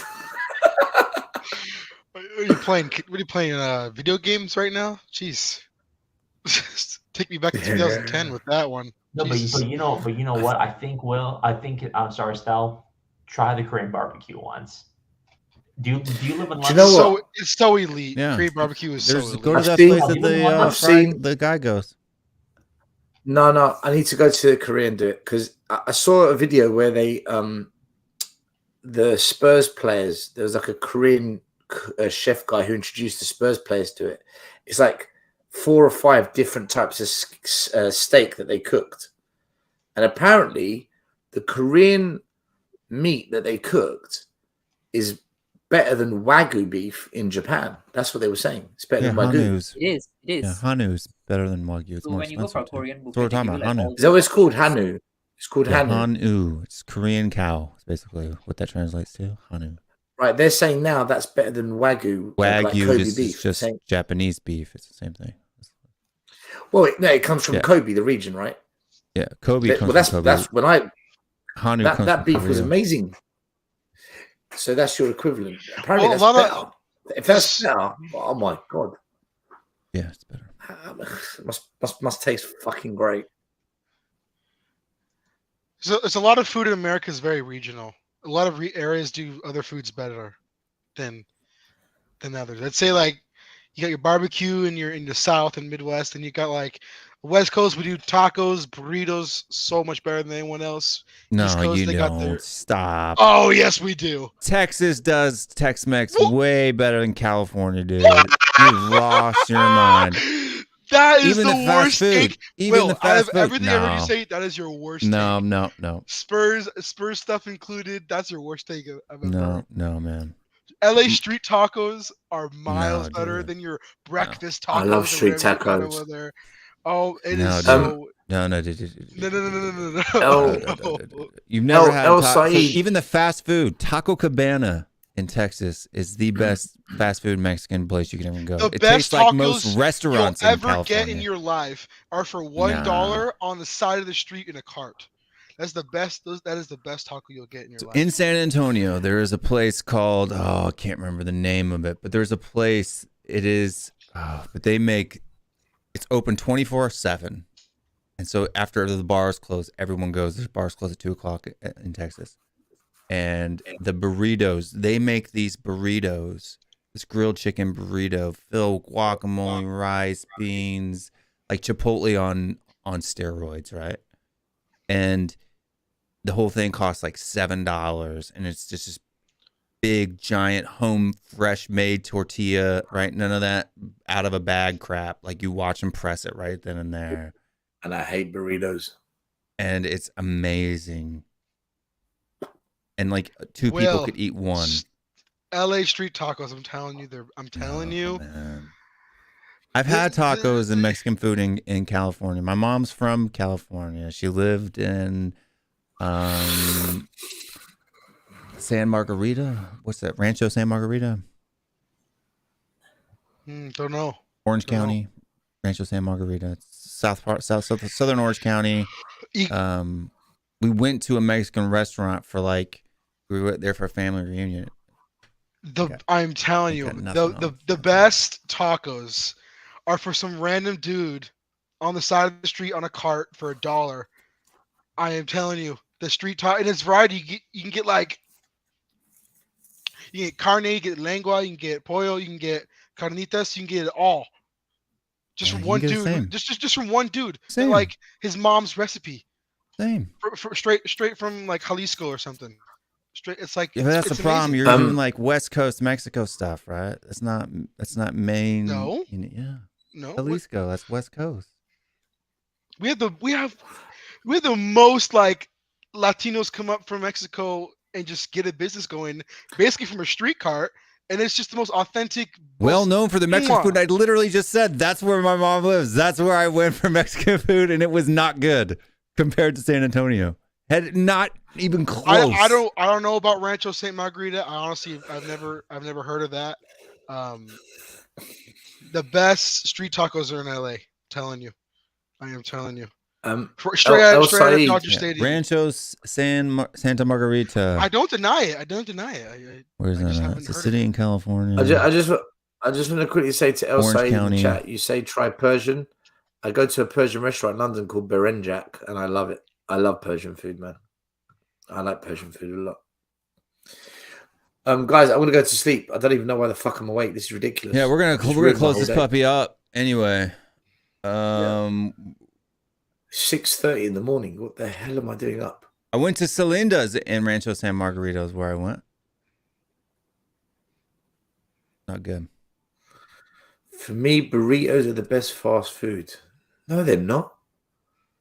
Burritos. South Orange County. Oh, burritos? Absolutely. Still, what are you talking about? Oh, I'm not saying it's the my best, but like God. it's top tier. It's top tier. I'm not saying it's the best. Burritos are good, dude. Burritos underrated. Yeah, burritos are fine. Underrated. The best fast food is a really, really good cheeseburger. That's I'm the not best gonna fast fight food. you. I'm not gonna fight you on that either. That's fine, but you're gonna start some In-N-Out burgers being Fucking good love, too. especially in America. Oh an my American gosh. cheeberger. We're so I'm burgered done. out here, man. That it's like us. A burger is like if somebody says you want to eat a burger, it's like, yeah. That's fast food though. Like fast food. That's because we're so burgered out here, though, man. Take me to In-N-Out anytime, please. No, I'll take you to Cookout. You ever been to a Cookout? To a cookout? No, the fast food chain Cookout. Oh no, I haven't You been haven't to had a that. burger. No. I'll take you to a Cookout in the South. Is it a chain? man, Will? a good. Yeah. North Carolina, Cookout, Virginia, Cookout, South okay. Carolina, Georgia. See, I'm willing to try it. I'm willing to admit if it's better. Absolutely. I've been to In-N-Out in California. I've also been to the one in Times Square that's a copy of that. What's that called? Shakin' something? Shake Shack? Oh, Shake Shack. Shake Shack. Yeah, that's Yeah, not we got very that good. shit here as well. Shake Shack's Some shit. pretty good. Shake Shack is, I think, I've really had Shake trash, Shack. though. Dude, Shake you know Shack, in Times Square, New York. Central if Park you go in New York. if you go towards Central Park, two streets before, I think it's 26th or 27th. I can't remember. Was it 57th, 56th? There's a place. There's a hotel there called Le Meridien Hotel. Go in there, and there's a hidden burger joint. It's like a speakeasy for a burger place. It's called the Burger Joint. Fucking hell, man! It's the best burger in New York. Never been there. Check it out. Go on YouTube. What's and it type called, Stel? It's hidden. Burger Joint. But look, I'm telling you right now, like It's in the In-N-Out, you Meridian wait in Hotel. line. You wait in Ian, line in it's In-N-Out for like an hour, incredible. and then the burger burger tastes joint. no better than Sonic out of the Midwest. Will, that's No, outrageous. that's cute. It's not outrageous. Will, that is outrageous. Sonic. Yeah, Sonic. Drive-in, Sonic Drive-In. All the No chefs difference. in the world rave In-N-Out for how good No, it is. dude. In-N-Out is completely overrated. Do you know there's Shoestring one fast- fries. No, it's not the burger joint. I There's will one- not fight you on the fries. I in fact think the fries are average at best. Average. There's one fast food you guys should try. In-N-Out burger is elite burger. Elite. You No, guys you gotta go have to to Cookout. try the I'll go to Cookout. French tacos. They're so good. Ooh, French tacos? Yeah. What's that? Okay. Oh, man, What's a let me see. French taco? Wait, a French taco Ian? or a place called French taco? Like a pink French taco or what? No, What no, the- no. I'll show you. It's like the Ian, type Uh-huh. in it's called Burger Joint, and the hotel's called the Parker, New York. Well, can you see? I promise you, I've never been to a better burger place anywhere in the world. Well, can I share my screen? I've only been to New York once in my life, and that was for You an guys ice- need to my try God. this. Forget Five Guys. Shake. Looks What pretty is good. this shit, man?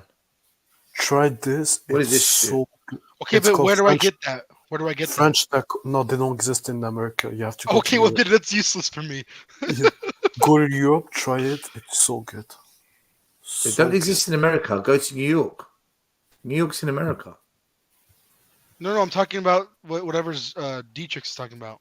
People don't That's know what if he's you ever saying. come to the South, you got to go find He's stuff. saying, he said it's not in America. Dietrich's, Five Dietrich, Guys you is said go- boring, overrated. Five Guys is no good.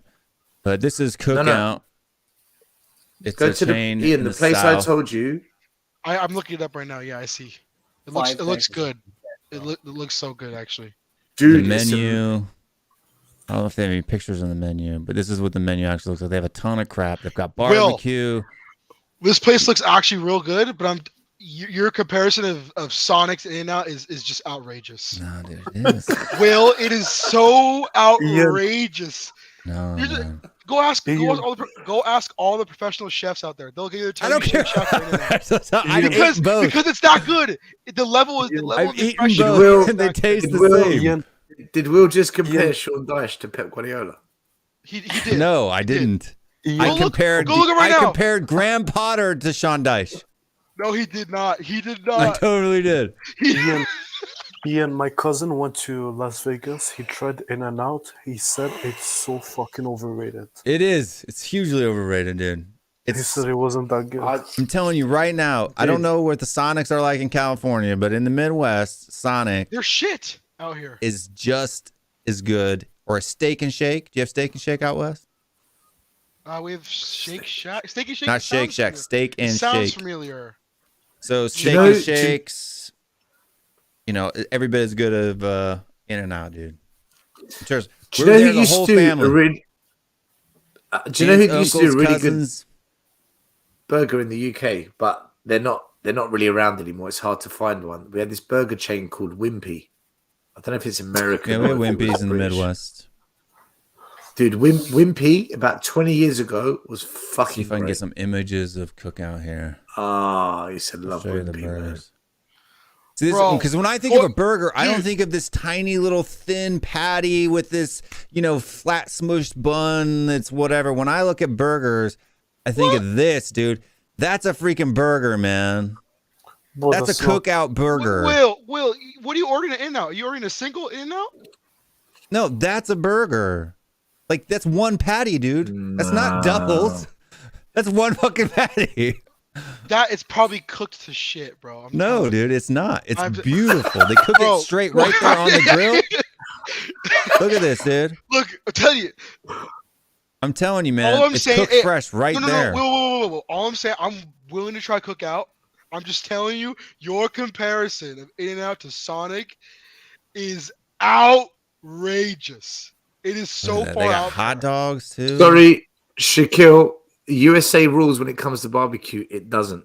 Come to Cyprus and I will show you barbecue. I'm telling It's not the same barbecue. Dude, Thomas Keller, Gordon Ramsay, all these chefs are saying In-N-Out's Sonic's the fire. best. Shaquille knows. Still, it's not the same. Gordon Ramsay It's not said In-N-Out's the barbecue. best. Yeah, Gordon Ramsay. Gordon Ramsay doesn't know nothing about nothing. And Thomas Keller, the Gordon chef of French Ramsay's a Laundry, bro. fraud. He's saying, bro, come Is on. bro. Nando's hype worth it in the UK? I've heard it's the best fast food. I had Nando's Nando's when I is was not there. fast food. I had Nando's is Nando's not when I was fast there. food. It was good. Is for the price? Yeah, it's good.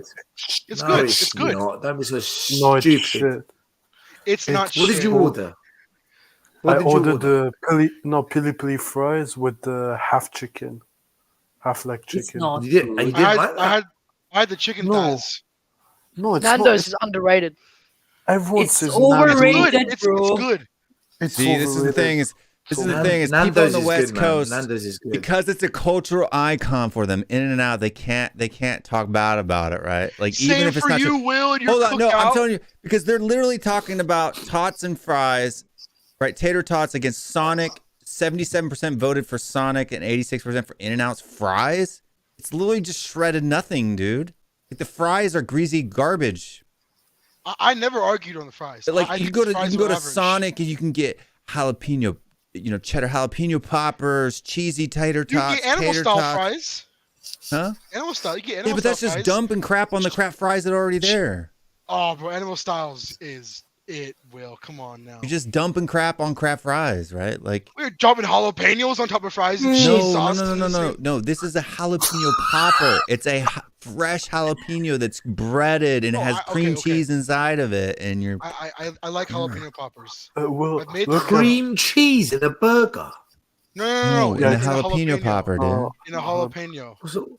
I don't even know what The that ice is. shakes too. Yeah. Oh, we gotta have some of that, Will. Or Yo, sorry, not Will. Stell. One of the viewers thought when you said Sonic, it was the video game. No, not Sonic the Hedgehogs. There you I go. thought See, it was even the Travel Channel genius herself, the America Conca, says In-N-Out's overrated. It's overrated. It's not overrated. It's such a good burger. Listen, the best burger in London is a place. It's a small chain called Hace. Hace. They're the best in London, man. USA has way better burgers. Cookout's way better than Sonic. I've never, other than Byron Burger's pretty good as well. Byron Burger. Other than USA that, like has the best little burgers, like for mom sure. and pop spot that I found in North Carolina. Yeah, USA like, is the best right for down burgers. by right off the coast. I can't remember what was that, but that burger. But place was American really cheese good. is shit though. That's the only problem. The American cheese is horrible. no good. It's not really Oh, I cheese, love- dude. It's just American- oil. American cheese is just is oil. pretty good on a burger, but nothing else, in my opinion. Yeah, there's nothing else you can put it on. Yeah, Ramen. Yeah. See, cheese in Europe is actually Like those Very slices, you know, that you pull like the film wrapper off. What are they called? The Dairy. No, it's not Dairy. It's what do they call those? We call it Dairy. Cheap shit. Yeah, cheap American cheese. The yellow cheese that's just like oil, right? Dried oil. Yeah. It's just fucking. It's just You death. throw that on a ramen though. That's great. It's good stuff. In fact, I'm getting hungry. Have you ever I have to heard- eat something? have I you haven't eaten ever- anything today? It's 1 o'clock in the morning for crying out loud. I mean, Have you ribs ever- are the best for sure. Have you heard of something called a raclette? Do you have? You that live in Raleigh. America? Tell me about Cookout, Shaquille. I'm not a big fan of Cookout, but I know everybody loves Cookout here. It sounds like Cookout is another version of Whataburger. That's what it sounds like to me. No. It's way better than Whataburger. Like super, regional, but everyone loves it. It's It's regional. fine. No, so Whataburger is just it's kind of like In-N-Out, right? Like Whataburger is Texas just a only, burger, right? Yeah, it's in Texas only. But Cookout is like you barbecued it in your backyard Mhm. type of a thing because they literally barbecue it right in front of you. Like you walk in and there's it's like what Burger King used to be 60, 70 years ago, right? Like there is a charcoal or gets gas. It's not charcoal, but there is a grill and they literally just blah blah blah blah blah blah blah. The problem is, depending on how good of a person you got, it can be bad. Right? But that's any restaurant, right? There's In-N-Outs that are good and some that aren't, right? So. Do you know what's terrible? I mean, terrible in America, but it's not too bad in London. But it's terrible in America. McDonald's. Yeah, The only McDonald's is not- thing McDonald's is actually good is the French fries, Yeah, they and got like fries. their McFlurries and stuff. But yeah, Nah, Sonic burger. blows a McFlurry out. Oh, of the way. I didn't say that. I agree with you. I agree with you. In England, Just McDonald's saying. burger's not McDonald's too shit. bad. It's not too bad in the UK. Oh McDonald's. no, burger McDonald's is is bad. shit. It's the worst burger. They're McDonald's not good at burger in anything. America is In not- America. is not it. In America, The chicken it's sandwich like is all right, but that's it. It's not even not even that, bro. Just their fries Listen, and milk- their sweet stuff is okay. You got to Milk is go to better a place. in Europe. Cheese this is, is so better. fun. Bread is better. Well, Pretty it's because much you guys all don't put all dairy the is better. preservatives in it that we put in it. Yeah, learn to put Salamis are preservatives in better. it, loser. No We joke, a put- McDonald's hamburger can last 25 years without molding. Yeah, it? yeah. Yeah, I'm not joking. That's true. They showed us that in high school. Yeah, but that Literally, That's I think made the up- record is like 60. Somebody has one of the original. It's still in the. It was a tin can that they used to put them in. Like the first Big Mac, the year like 1962 when the first Big Mac came out, and it hasn't molded. That's surprising. Jay in the comments, let him know. Jay, let him know. Let him know what it's about. You can go to In-N-Out, but I'm It's- telling you, it's it's not. It's 11 I not, might go right now. it's not bad. It's not a bad burger, but it's definitely by there. You guys have no Oh, claim to the best burger in the country. I didn't say that. I didn't say that. Uh, I Burger just said fry. your Because it's comparison burger of fry. In-N-Out No, to it's Sonic. Whataburger, so- In-N-Out, Sonic, Shake Shack. Right, because Sonic's way better than Shake Shack- McDonald's. Will, you had Sonic Shake is Shack? way better. Sonic is McDonald's way dog better than shit, Burger for King, sure. right? Sonic It is is. way better than Hardee's, right? Like it's not It Sonic is. isn't one of those Hardee's, Burger King, Hardee's? McDonald's What's a Hardee's? blasphemies, It's Carl's right? Jr., Hardy's, same thing. Yeah. Oh, what about Wendy's, Carl's Jr. Will, Whataburger, Will. Sonic, Will, have you In had and Shake Out, Shack? Shake Shack. Those are all like Five Guys. Will, have you had Shake Yeah. Shack? What do you guys think about Shake It's Shack? good. It's a or good burger. It's a Fest? good burger. It's okay, but it's not a cookout burger. I don't think anyone's Over, claiming the best. overpriced shit. I just think, It's all overpriced shit. and also Byron In and Burger, go Out, to Byron's. In and Out by far has the best price to what you get. By One far. thing the It's US like and Canada, $7 one thing the US and that's Canada shit. suck. in California, in LA. Pizza in $7. US sucks. You guys can't cook pizzas. Oh, what about man, Shake that's Shack? good. Shaquille, what's that other place in that's only in North Carolina that does the New York. ice cream and New York burgers has at the got some same good time? pizzas, What's man. that place Oh, called? New York's got some Let's good say Oh, New York, what's the name? Chicago. Oh, There's a lot of shit. regional Sorry, pizzas. one You know what second. I'm talking about, but they're like all over the place. Yeah. Ian, the That place is Chicago pretty good. deep dish is terrible, man. It's a terrible. That's fine. pizza. Yeah, you Can't can. remember. I don't. I'm not a big fan of it either, but I know it's popular. It's popular for a reason. You got Wisconsin style Yeah, pizza. You got bar pizza. You got different types of pizzas, man. It's not just like No. Italian margherita pizza or something like that. No, it has Do you to know be what? Once wood the problem is, once you have a pizza in Italy, nothing compares. Like nothing. I'm Yeah. sure it does. Oh, I'm Bojangles. sure it does. Do you guys like Bojangles? I have never had Bojangles. What is a Bojango? We don't have that in. I don't think we have that in That's West an Coast. American shit. Bojangles. It's like What is what is the Filipino? biscuits and What's the chicken. Filipino one? What's the Filipino and chicken. restaurant? You know what I'm talking about? Not restaurant. Chain. What's it called? Filipino. They do fried chicken. Anyone know what I'm talking about? Not really. Right, guys. I think I'm going burger to fries bed. better. I can't take it no more. I'm going to wish you all good night because I'm about to collapse. I'm fucked. Jollibee. So, at what time do you have to wake up to roll? I'm cancelling my day. There's this hole in the wall. So I used to live in Greensboro, North Carolina, and then right down the road from my house. Later stuff. Right down the road from my house, there was this burger joint attached to a gas station. It was a hole in What's the it wall. called? It's called Big Burger Spot, right? Oh, I see. I can check it out. Greenville is like Greensboro. like- Greensboro's where. Greensboro is like 90 minutes. Yeah. It's not far. But it's apparently the number 2 burger place in the Triad area. So, what is it called? Big Burger Spot. It's literally attached Ooh, nice. attached to a gas station. It's a hole in the wall. It's where I got gas every day, right next to the car wash. I always got my car wash. 5-minute drive from my house. I never ate there in living there 3 years. But apparently it's like the third best, highly rated. It's got over 443 reviews on Yelp, and it has 4.5 stars, and it's the number 2 best burger joint, voted like 10 years in a row in Greensboro. Interesting. I'll check it out. I'm looking for that. All right, I'm gonna have to get off. Please. I will. By the way, see you guys later. Is there Later. in US as well? Huh? Is there A&W in USA? Yeah, we had an A&W in my hometown. Okay, I didn't know that. There's more and more. They kind of went. It's like Dairy Queen for a while, but Guys, low-key opinion, KFC in Australia is the best KFC in the world. KFC. KFC in where? Oh my god, it's okay. KFC Australia. Australia. I have not been Could to be. Australia, so I won't know. I've never been. Yeah, I wouldn't know. Mate, we have this Zinger box. It's the best thing ever. Zinger box is everywhere, bro. Yeah, but the Zinger box here is just amazing. KFC is okay. I think you guys don't have any options. That's why. Yeah, fair enough. We don't have shit like. Oh, it's called. I think Five it's. Guys, nothing. Yeah, Five Guys is done. It's like that's even worse. I think it's Five called. Guys is good. Five Guys No, is worse, Five Guys yeah. is bad. I don't like it. They have. I think it's Freddy's frozen custard and steak burgers. You ever been there, Shaquille? No, think not they have really. something like I need that. to try these two places. Yeah, Freddy's frozen custard and steak burgers. I'm sure they. Oh have yeah, them yeah. I around. have been. I think. Yeah. I have been. They I have tried good the steak frozen burgers. custard. Yeah.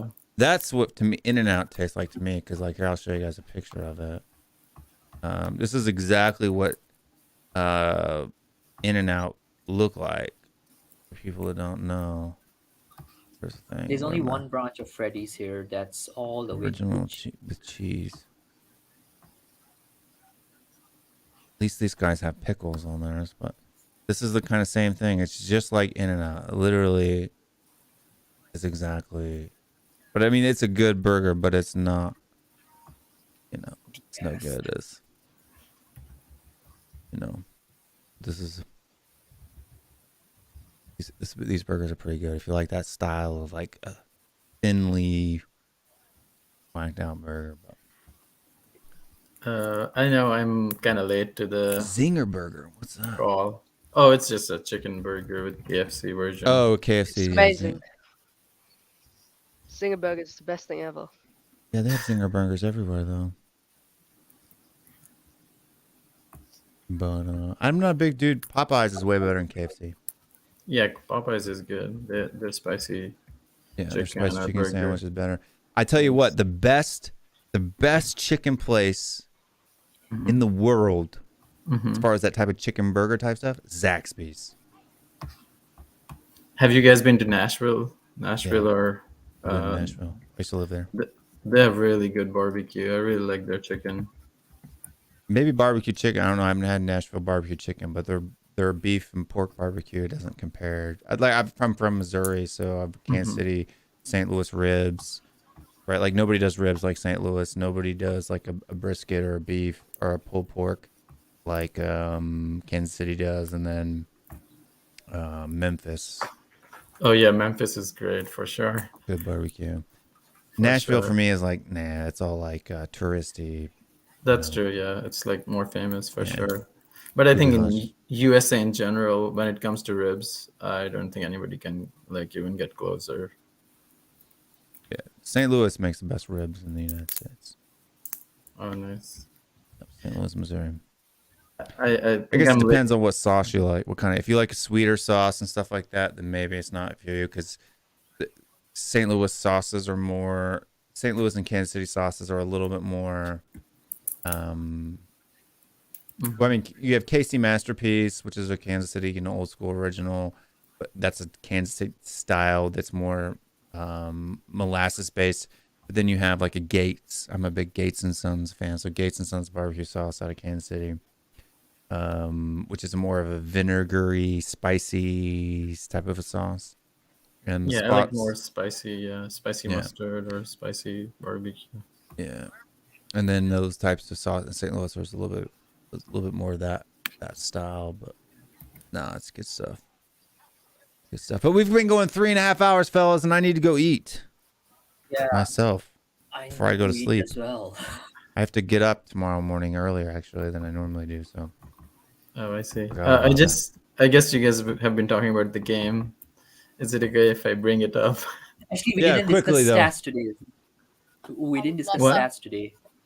We're closing the show down, so just on your outros, quickly you can hit on it. So, is it okay if I say a little bit in the in the end? Go ahead, go for it.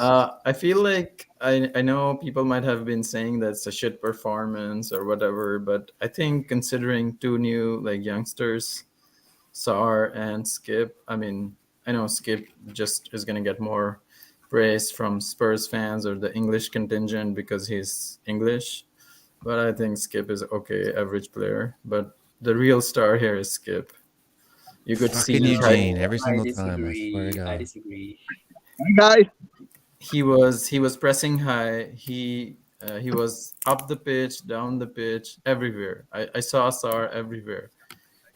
I think Skip has good intent, but he doesn't have the quality to do anything. I think he does have the quality. Agree, He's just 20 years old, and he has a lot more potential. I saw a player there. I think if anybody can step up the game, it's Skip. Oh, sorry, Sar. Oh yeah, Sar. I was gonna say it was a Skip. Yeah. No, Skip Sar, is definitely. just bang average. It's just the British people are gonna praise him really high, like they praise all their players. No, Skip's not average. Well, Skip's Ramsey, Lennon. I know all these British people have been like, when it comes to managers, their managers are the best, but they never achieve anything. Sean Dyche and all these people get all the praise. but nobody hires these people outside of Britain. Like nobody. Like British managers do shit all. They have had like 2 good managers. One is Alex Ferguson. He's not even. Well, he's British, but he's not Alex English. Ferguson is Scottish. Yeah. Yeah, I know it's Scottish. I know it's Scottish, but like we were talking about UK here. Like there have been like 2 people that are good, but they're not even like UK. They're not English. Will is Scottish as well, right? Back in the old days, they did. Yeah, like Bill Nichols and. So I think Sar is really good, and I think this was a really good performance, in my opinion, because considering like two really youngsters in the midfield, they could have been like totally destroyed and have panicked and have conceded like 3-4 goals. But if you guys watched the game yesterday, right? AC Milan was just sitting deep. They knew something like Spurs can't We're hurt getting them. way too deep for outros, man. Like I'm turning this thing. It was 3 hours and 40 minutes we were rocking on this thing. It's 1:45 in the morning. I I love haven't eaten doing this nothing all anyway. day. I got to get up tomorrow. I got to go golf. I think they played well, but like in San Siro to come back with 1-0 only, I think it's an achievement with 2 But youngsters. Saar was incredible. Like the composure. Like if Højbjerg got the ball in his positions, he'd be passing it back. Like I think it was very good. Yeah, I agree. yeah. I don't know if he necessarily passing it back, but no, Sarah was good today. They were just sitting in deep, let us have the ball. They didn't even come at us right after that goal. I think it was fixed. I think they were also playing the same way, like just get 1 goal and then try to settle in the second leg. I don't know. Yeah, they were trying to neutralize, and get us on the counter, but to come away with 1-0, I think we got a great chance at Hotspur Stadium. I'm And expecting a bit of a drama like what happened in the Marseille game, something like that. I think Or we'll Ajax kind of drama. we'll get through this. I We'll tell you get what's through going to this happen, right, draw. guys? We're going to get 1-0. It'll be like 1-1 overall in aggregate. Then we'll play extra time, and then we'll go into penalties and we'll lose. No, I think That'll work. I think we can get through this. We'll be just fine. But you know what else is going to be just fine? Elias, tell people where they can find you in your next show. Because I'm fucking going home. You guys can go on Eugene's channel or Elias's channel and go stream for and talk for another 2 hours. I don't care. I'm going. Yeah, man. I'm going to eat. You all can find me at Step Up Spurs Day. I mean, I'm dropping the link here. Will, if you can just share it in the chat. Yeah, you all can find me there. We'll do a 4 or 5 hour stream there once I hit 1,000 subs. Yeah. You don't need 1,000 subs to do a 4-hour stream, but there you go. Dietrich, I've done a lot of 4-hour streams. I've done a 4-hour stream tonight. Dang it. So talking about the game today, so no, I'm joking. Fuck you, Dietrich. You can find me on Twitter and on Will's and Tottenham Away. Will, you literally just pasted it in the private chat. Oh, did I? Yeah. My channel there too. I haven't promoted my channel in such a long time. Let me find my link. Go everybody find Dietrich on my channel and my channels. Dietrich is my part of my one of my minions, my lackeys. Guys, what do you think of Son's performance? That's what everybody Harry says. Jackson, are you around? You wanted to come? How does that make you feel, Dietrich, to be called a Will and Stell lackey? I don't care. It's fine. But who else would have been on for? Arv at the Hotspur. Welcome, fella, and tell people where they can find you at if they want to come follow you, see what you got going on. Oh, thanks. Yeah. Haven't really got the channel, just on Twitch right now. So. There you go. Twitch at the Hotspur. I don't know any Australian Spurs fan. I know lots of them. We had Shane on earlier. Yeah, we had we got Bryce. There's a bunch of Australian and New Zealand. Paul. Yeah, I know Paul. Shamu.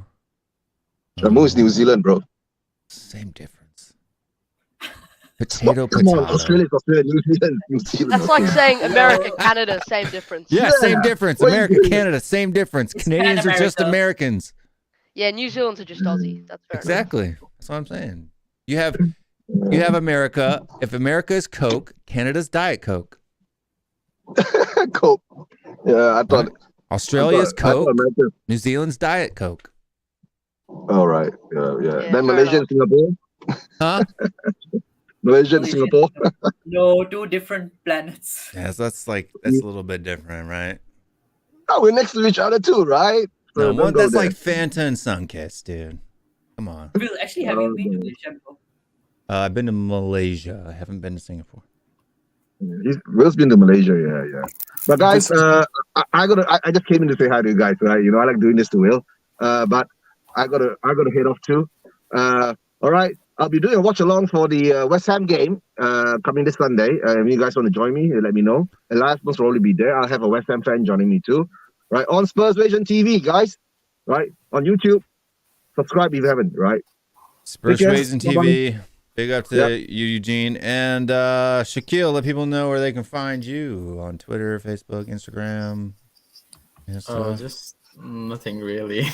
Just here, I Tottenham just away. like Yep, Tottenham away or just on the streams. That's all. Sounds good, man. You're welcome. I think there's a live show, like a call-in show tomorrow.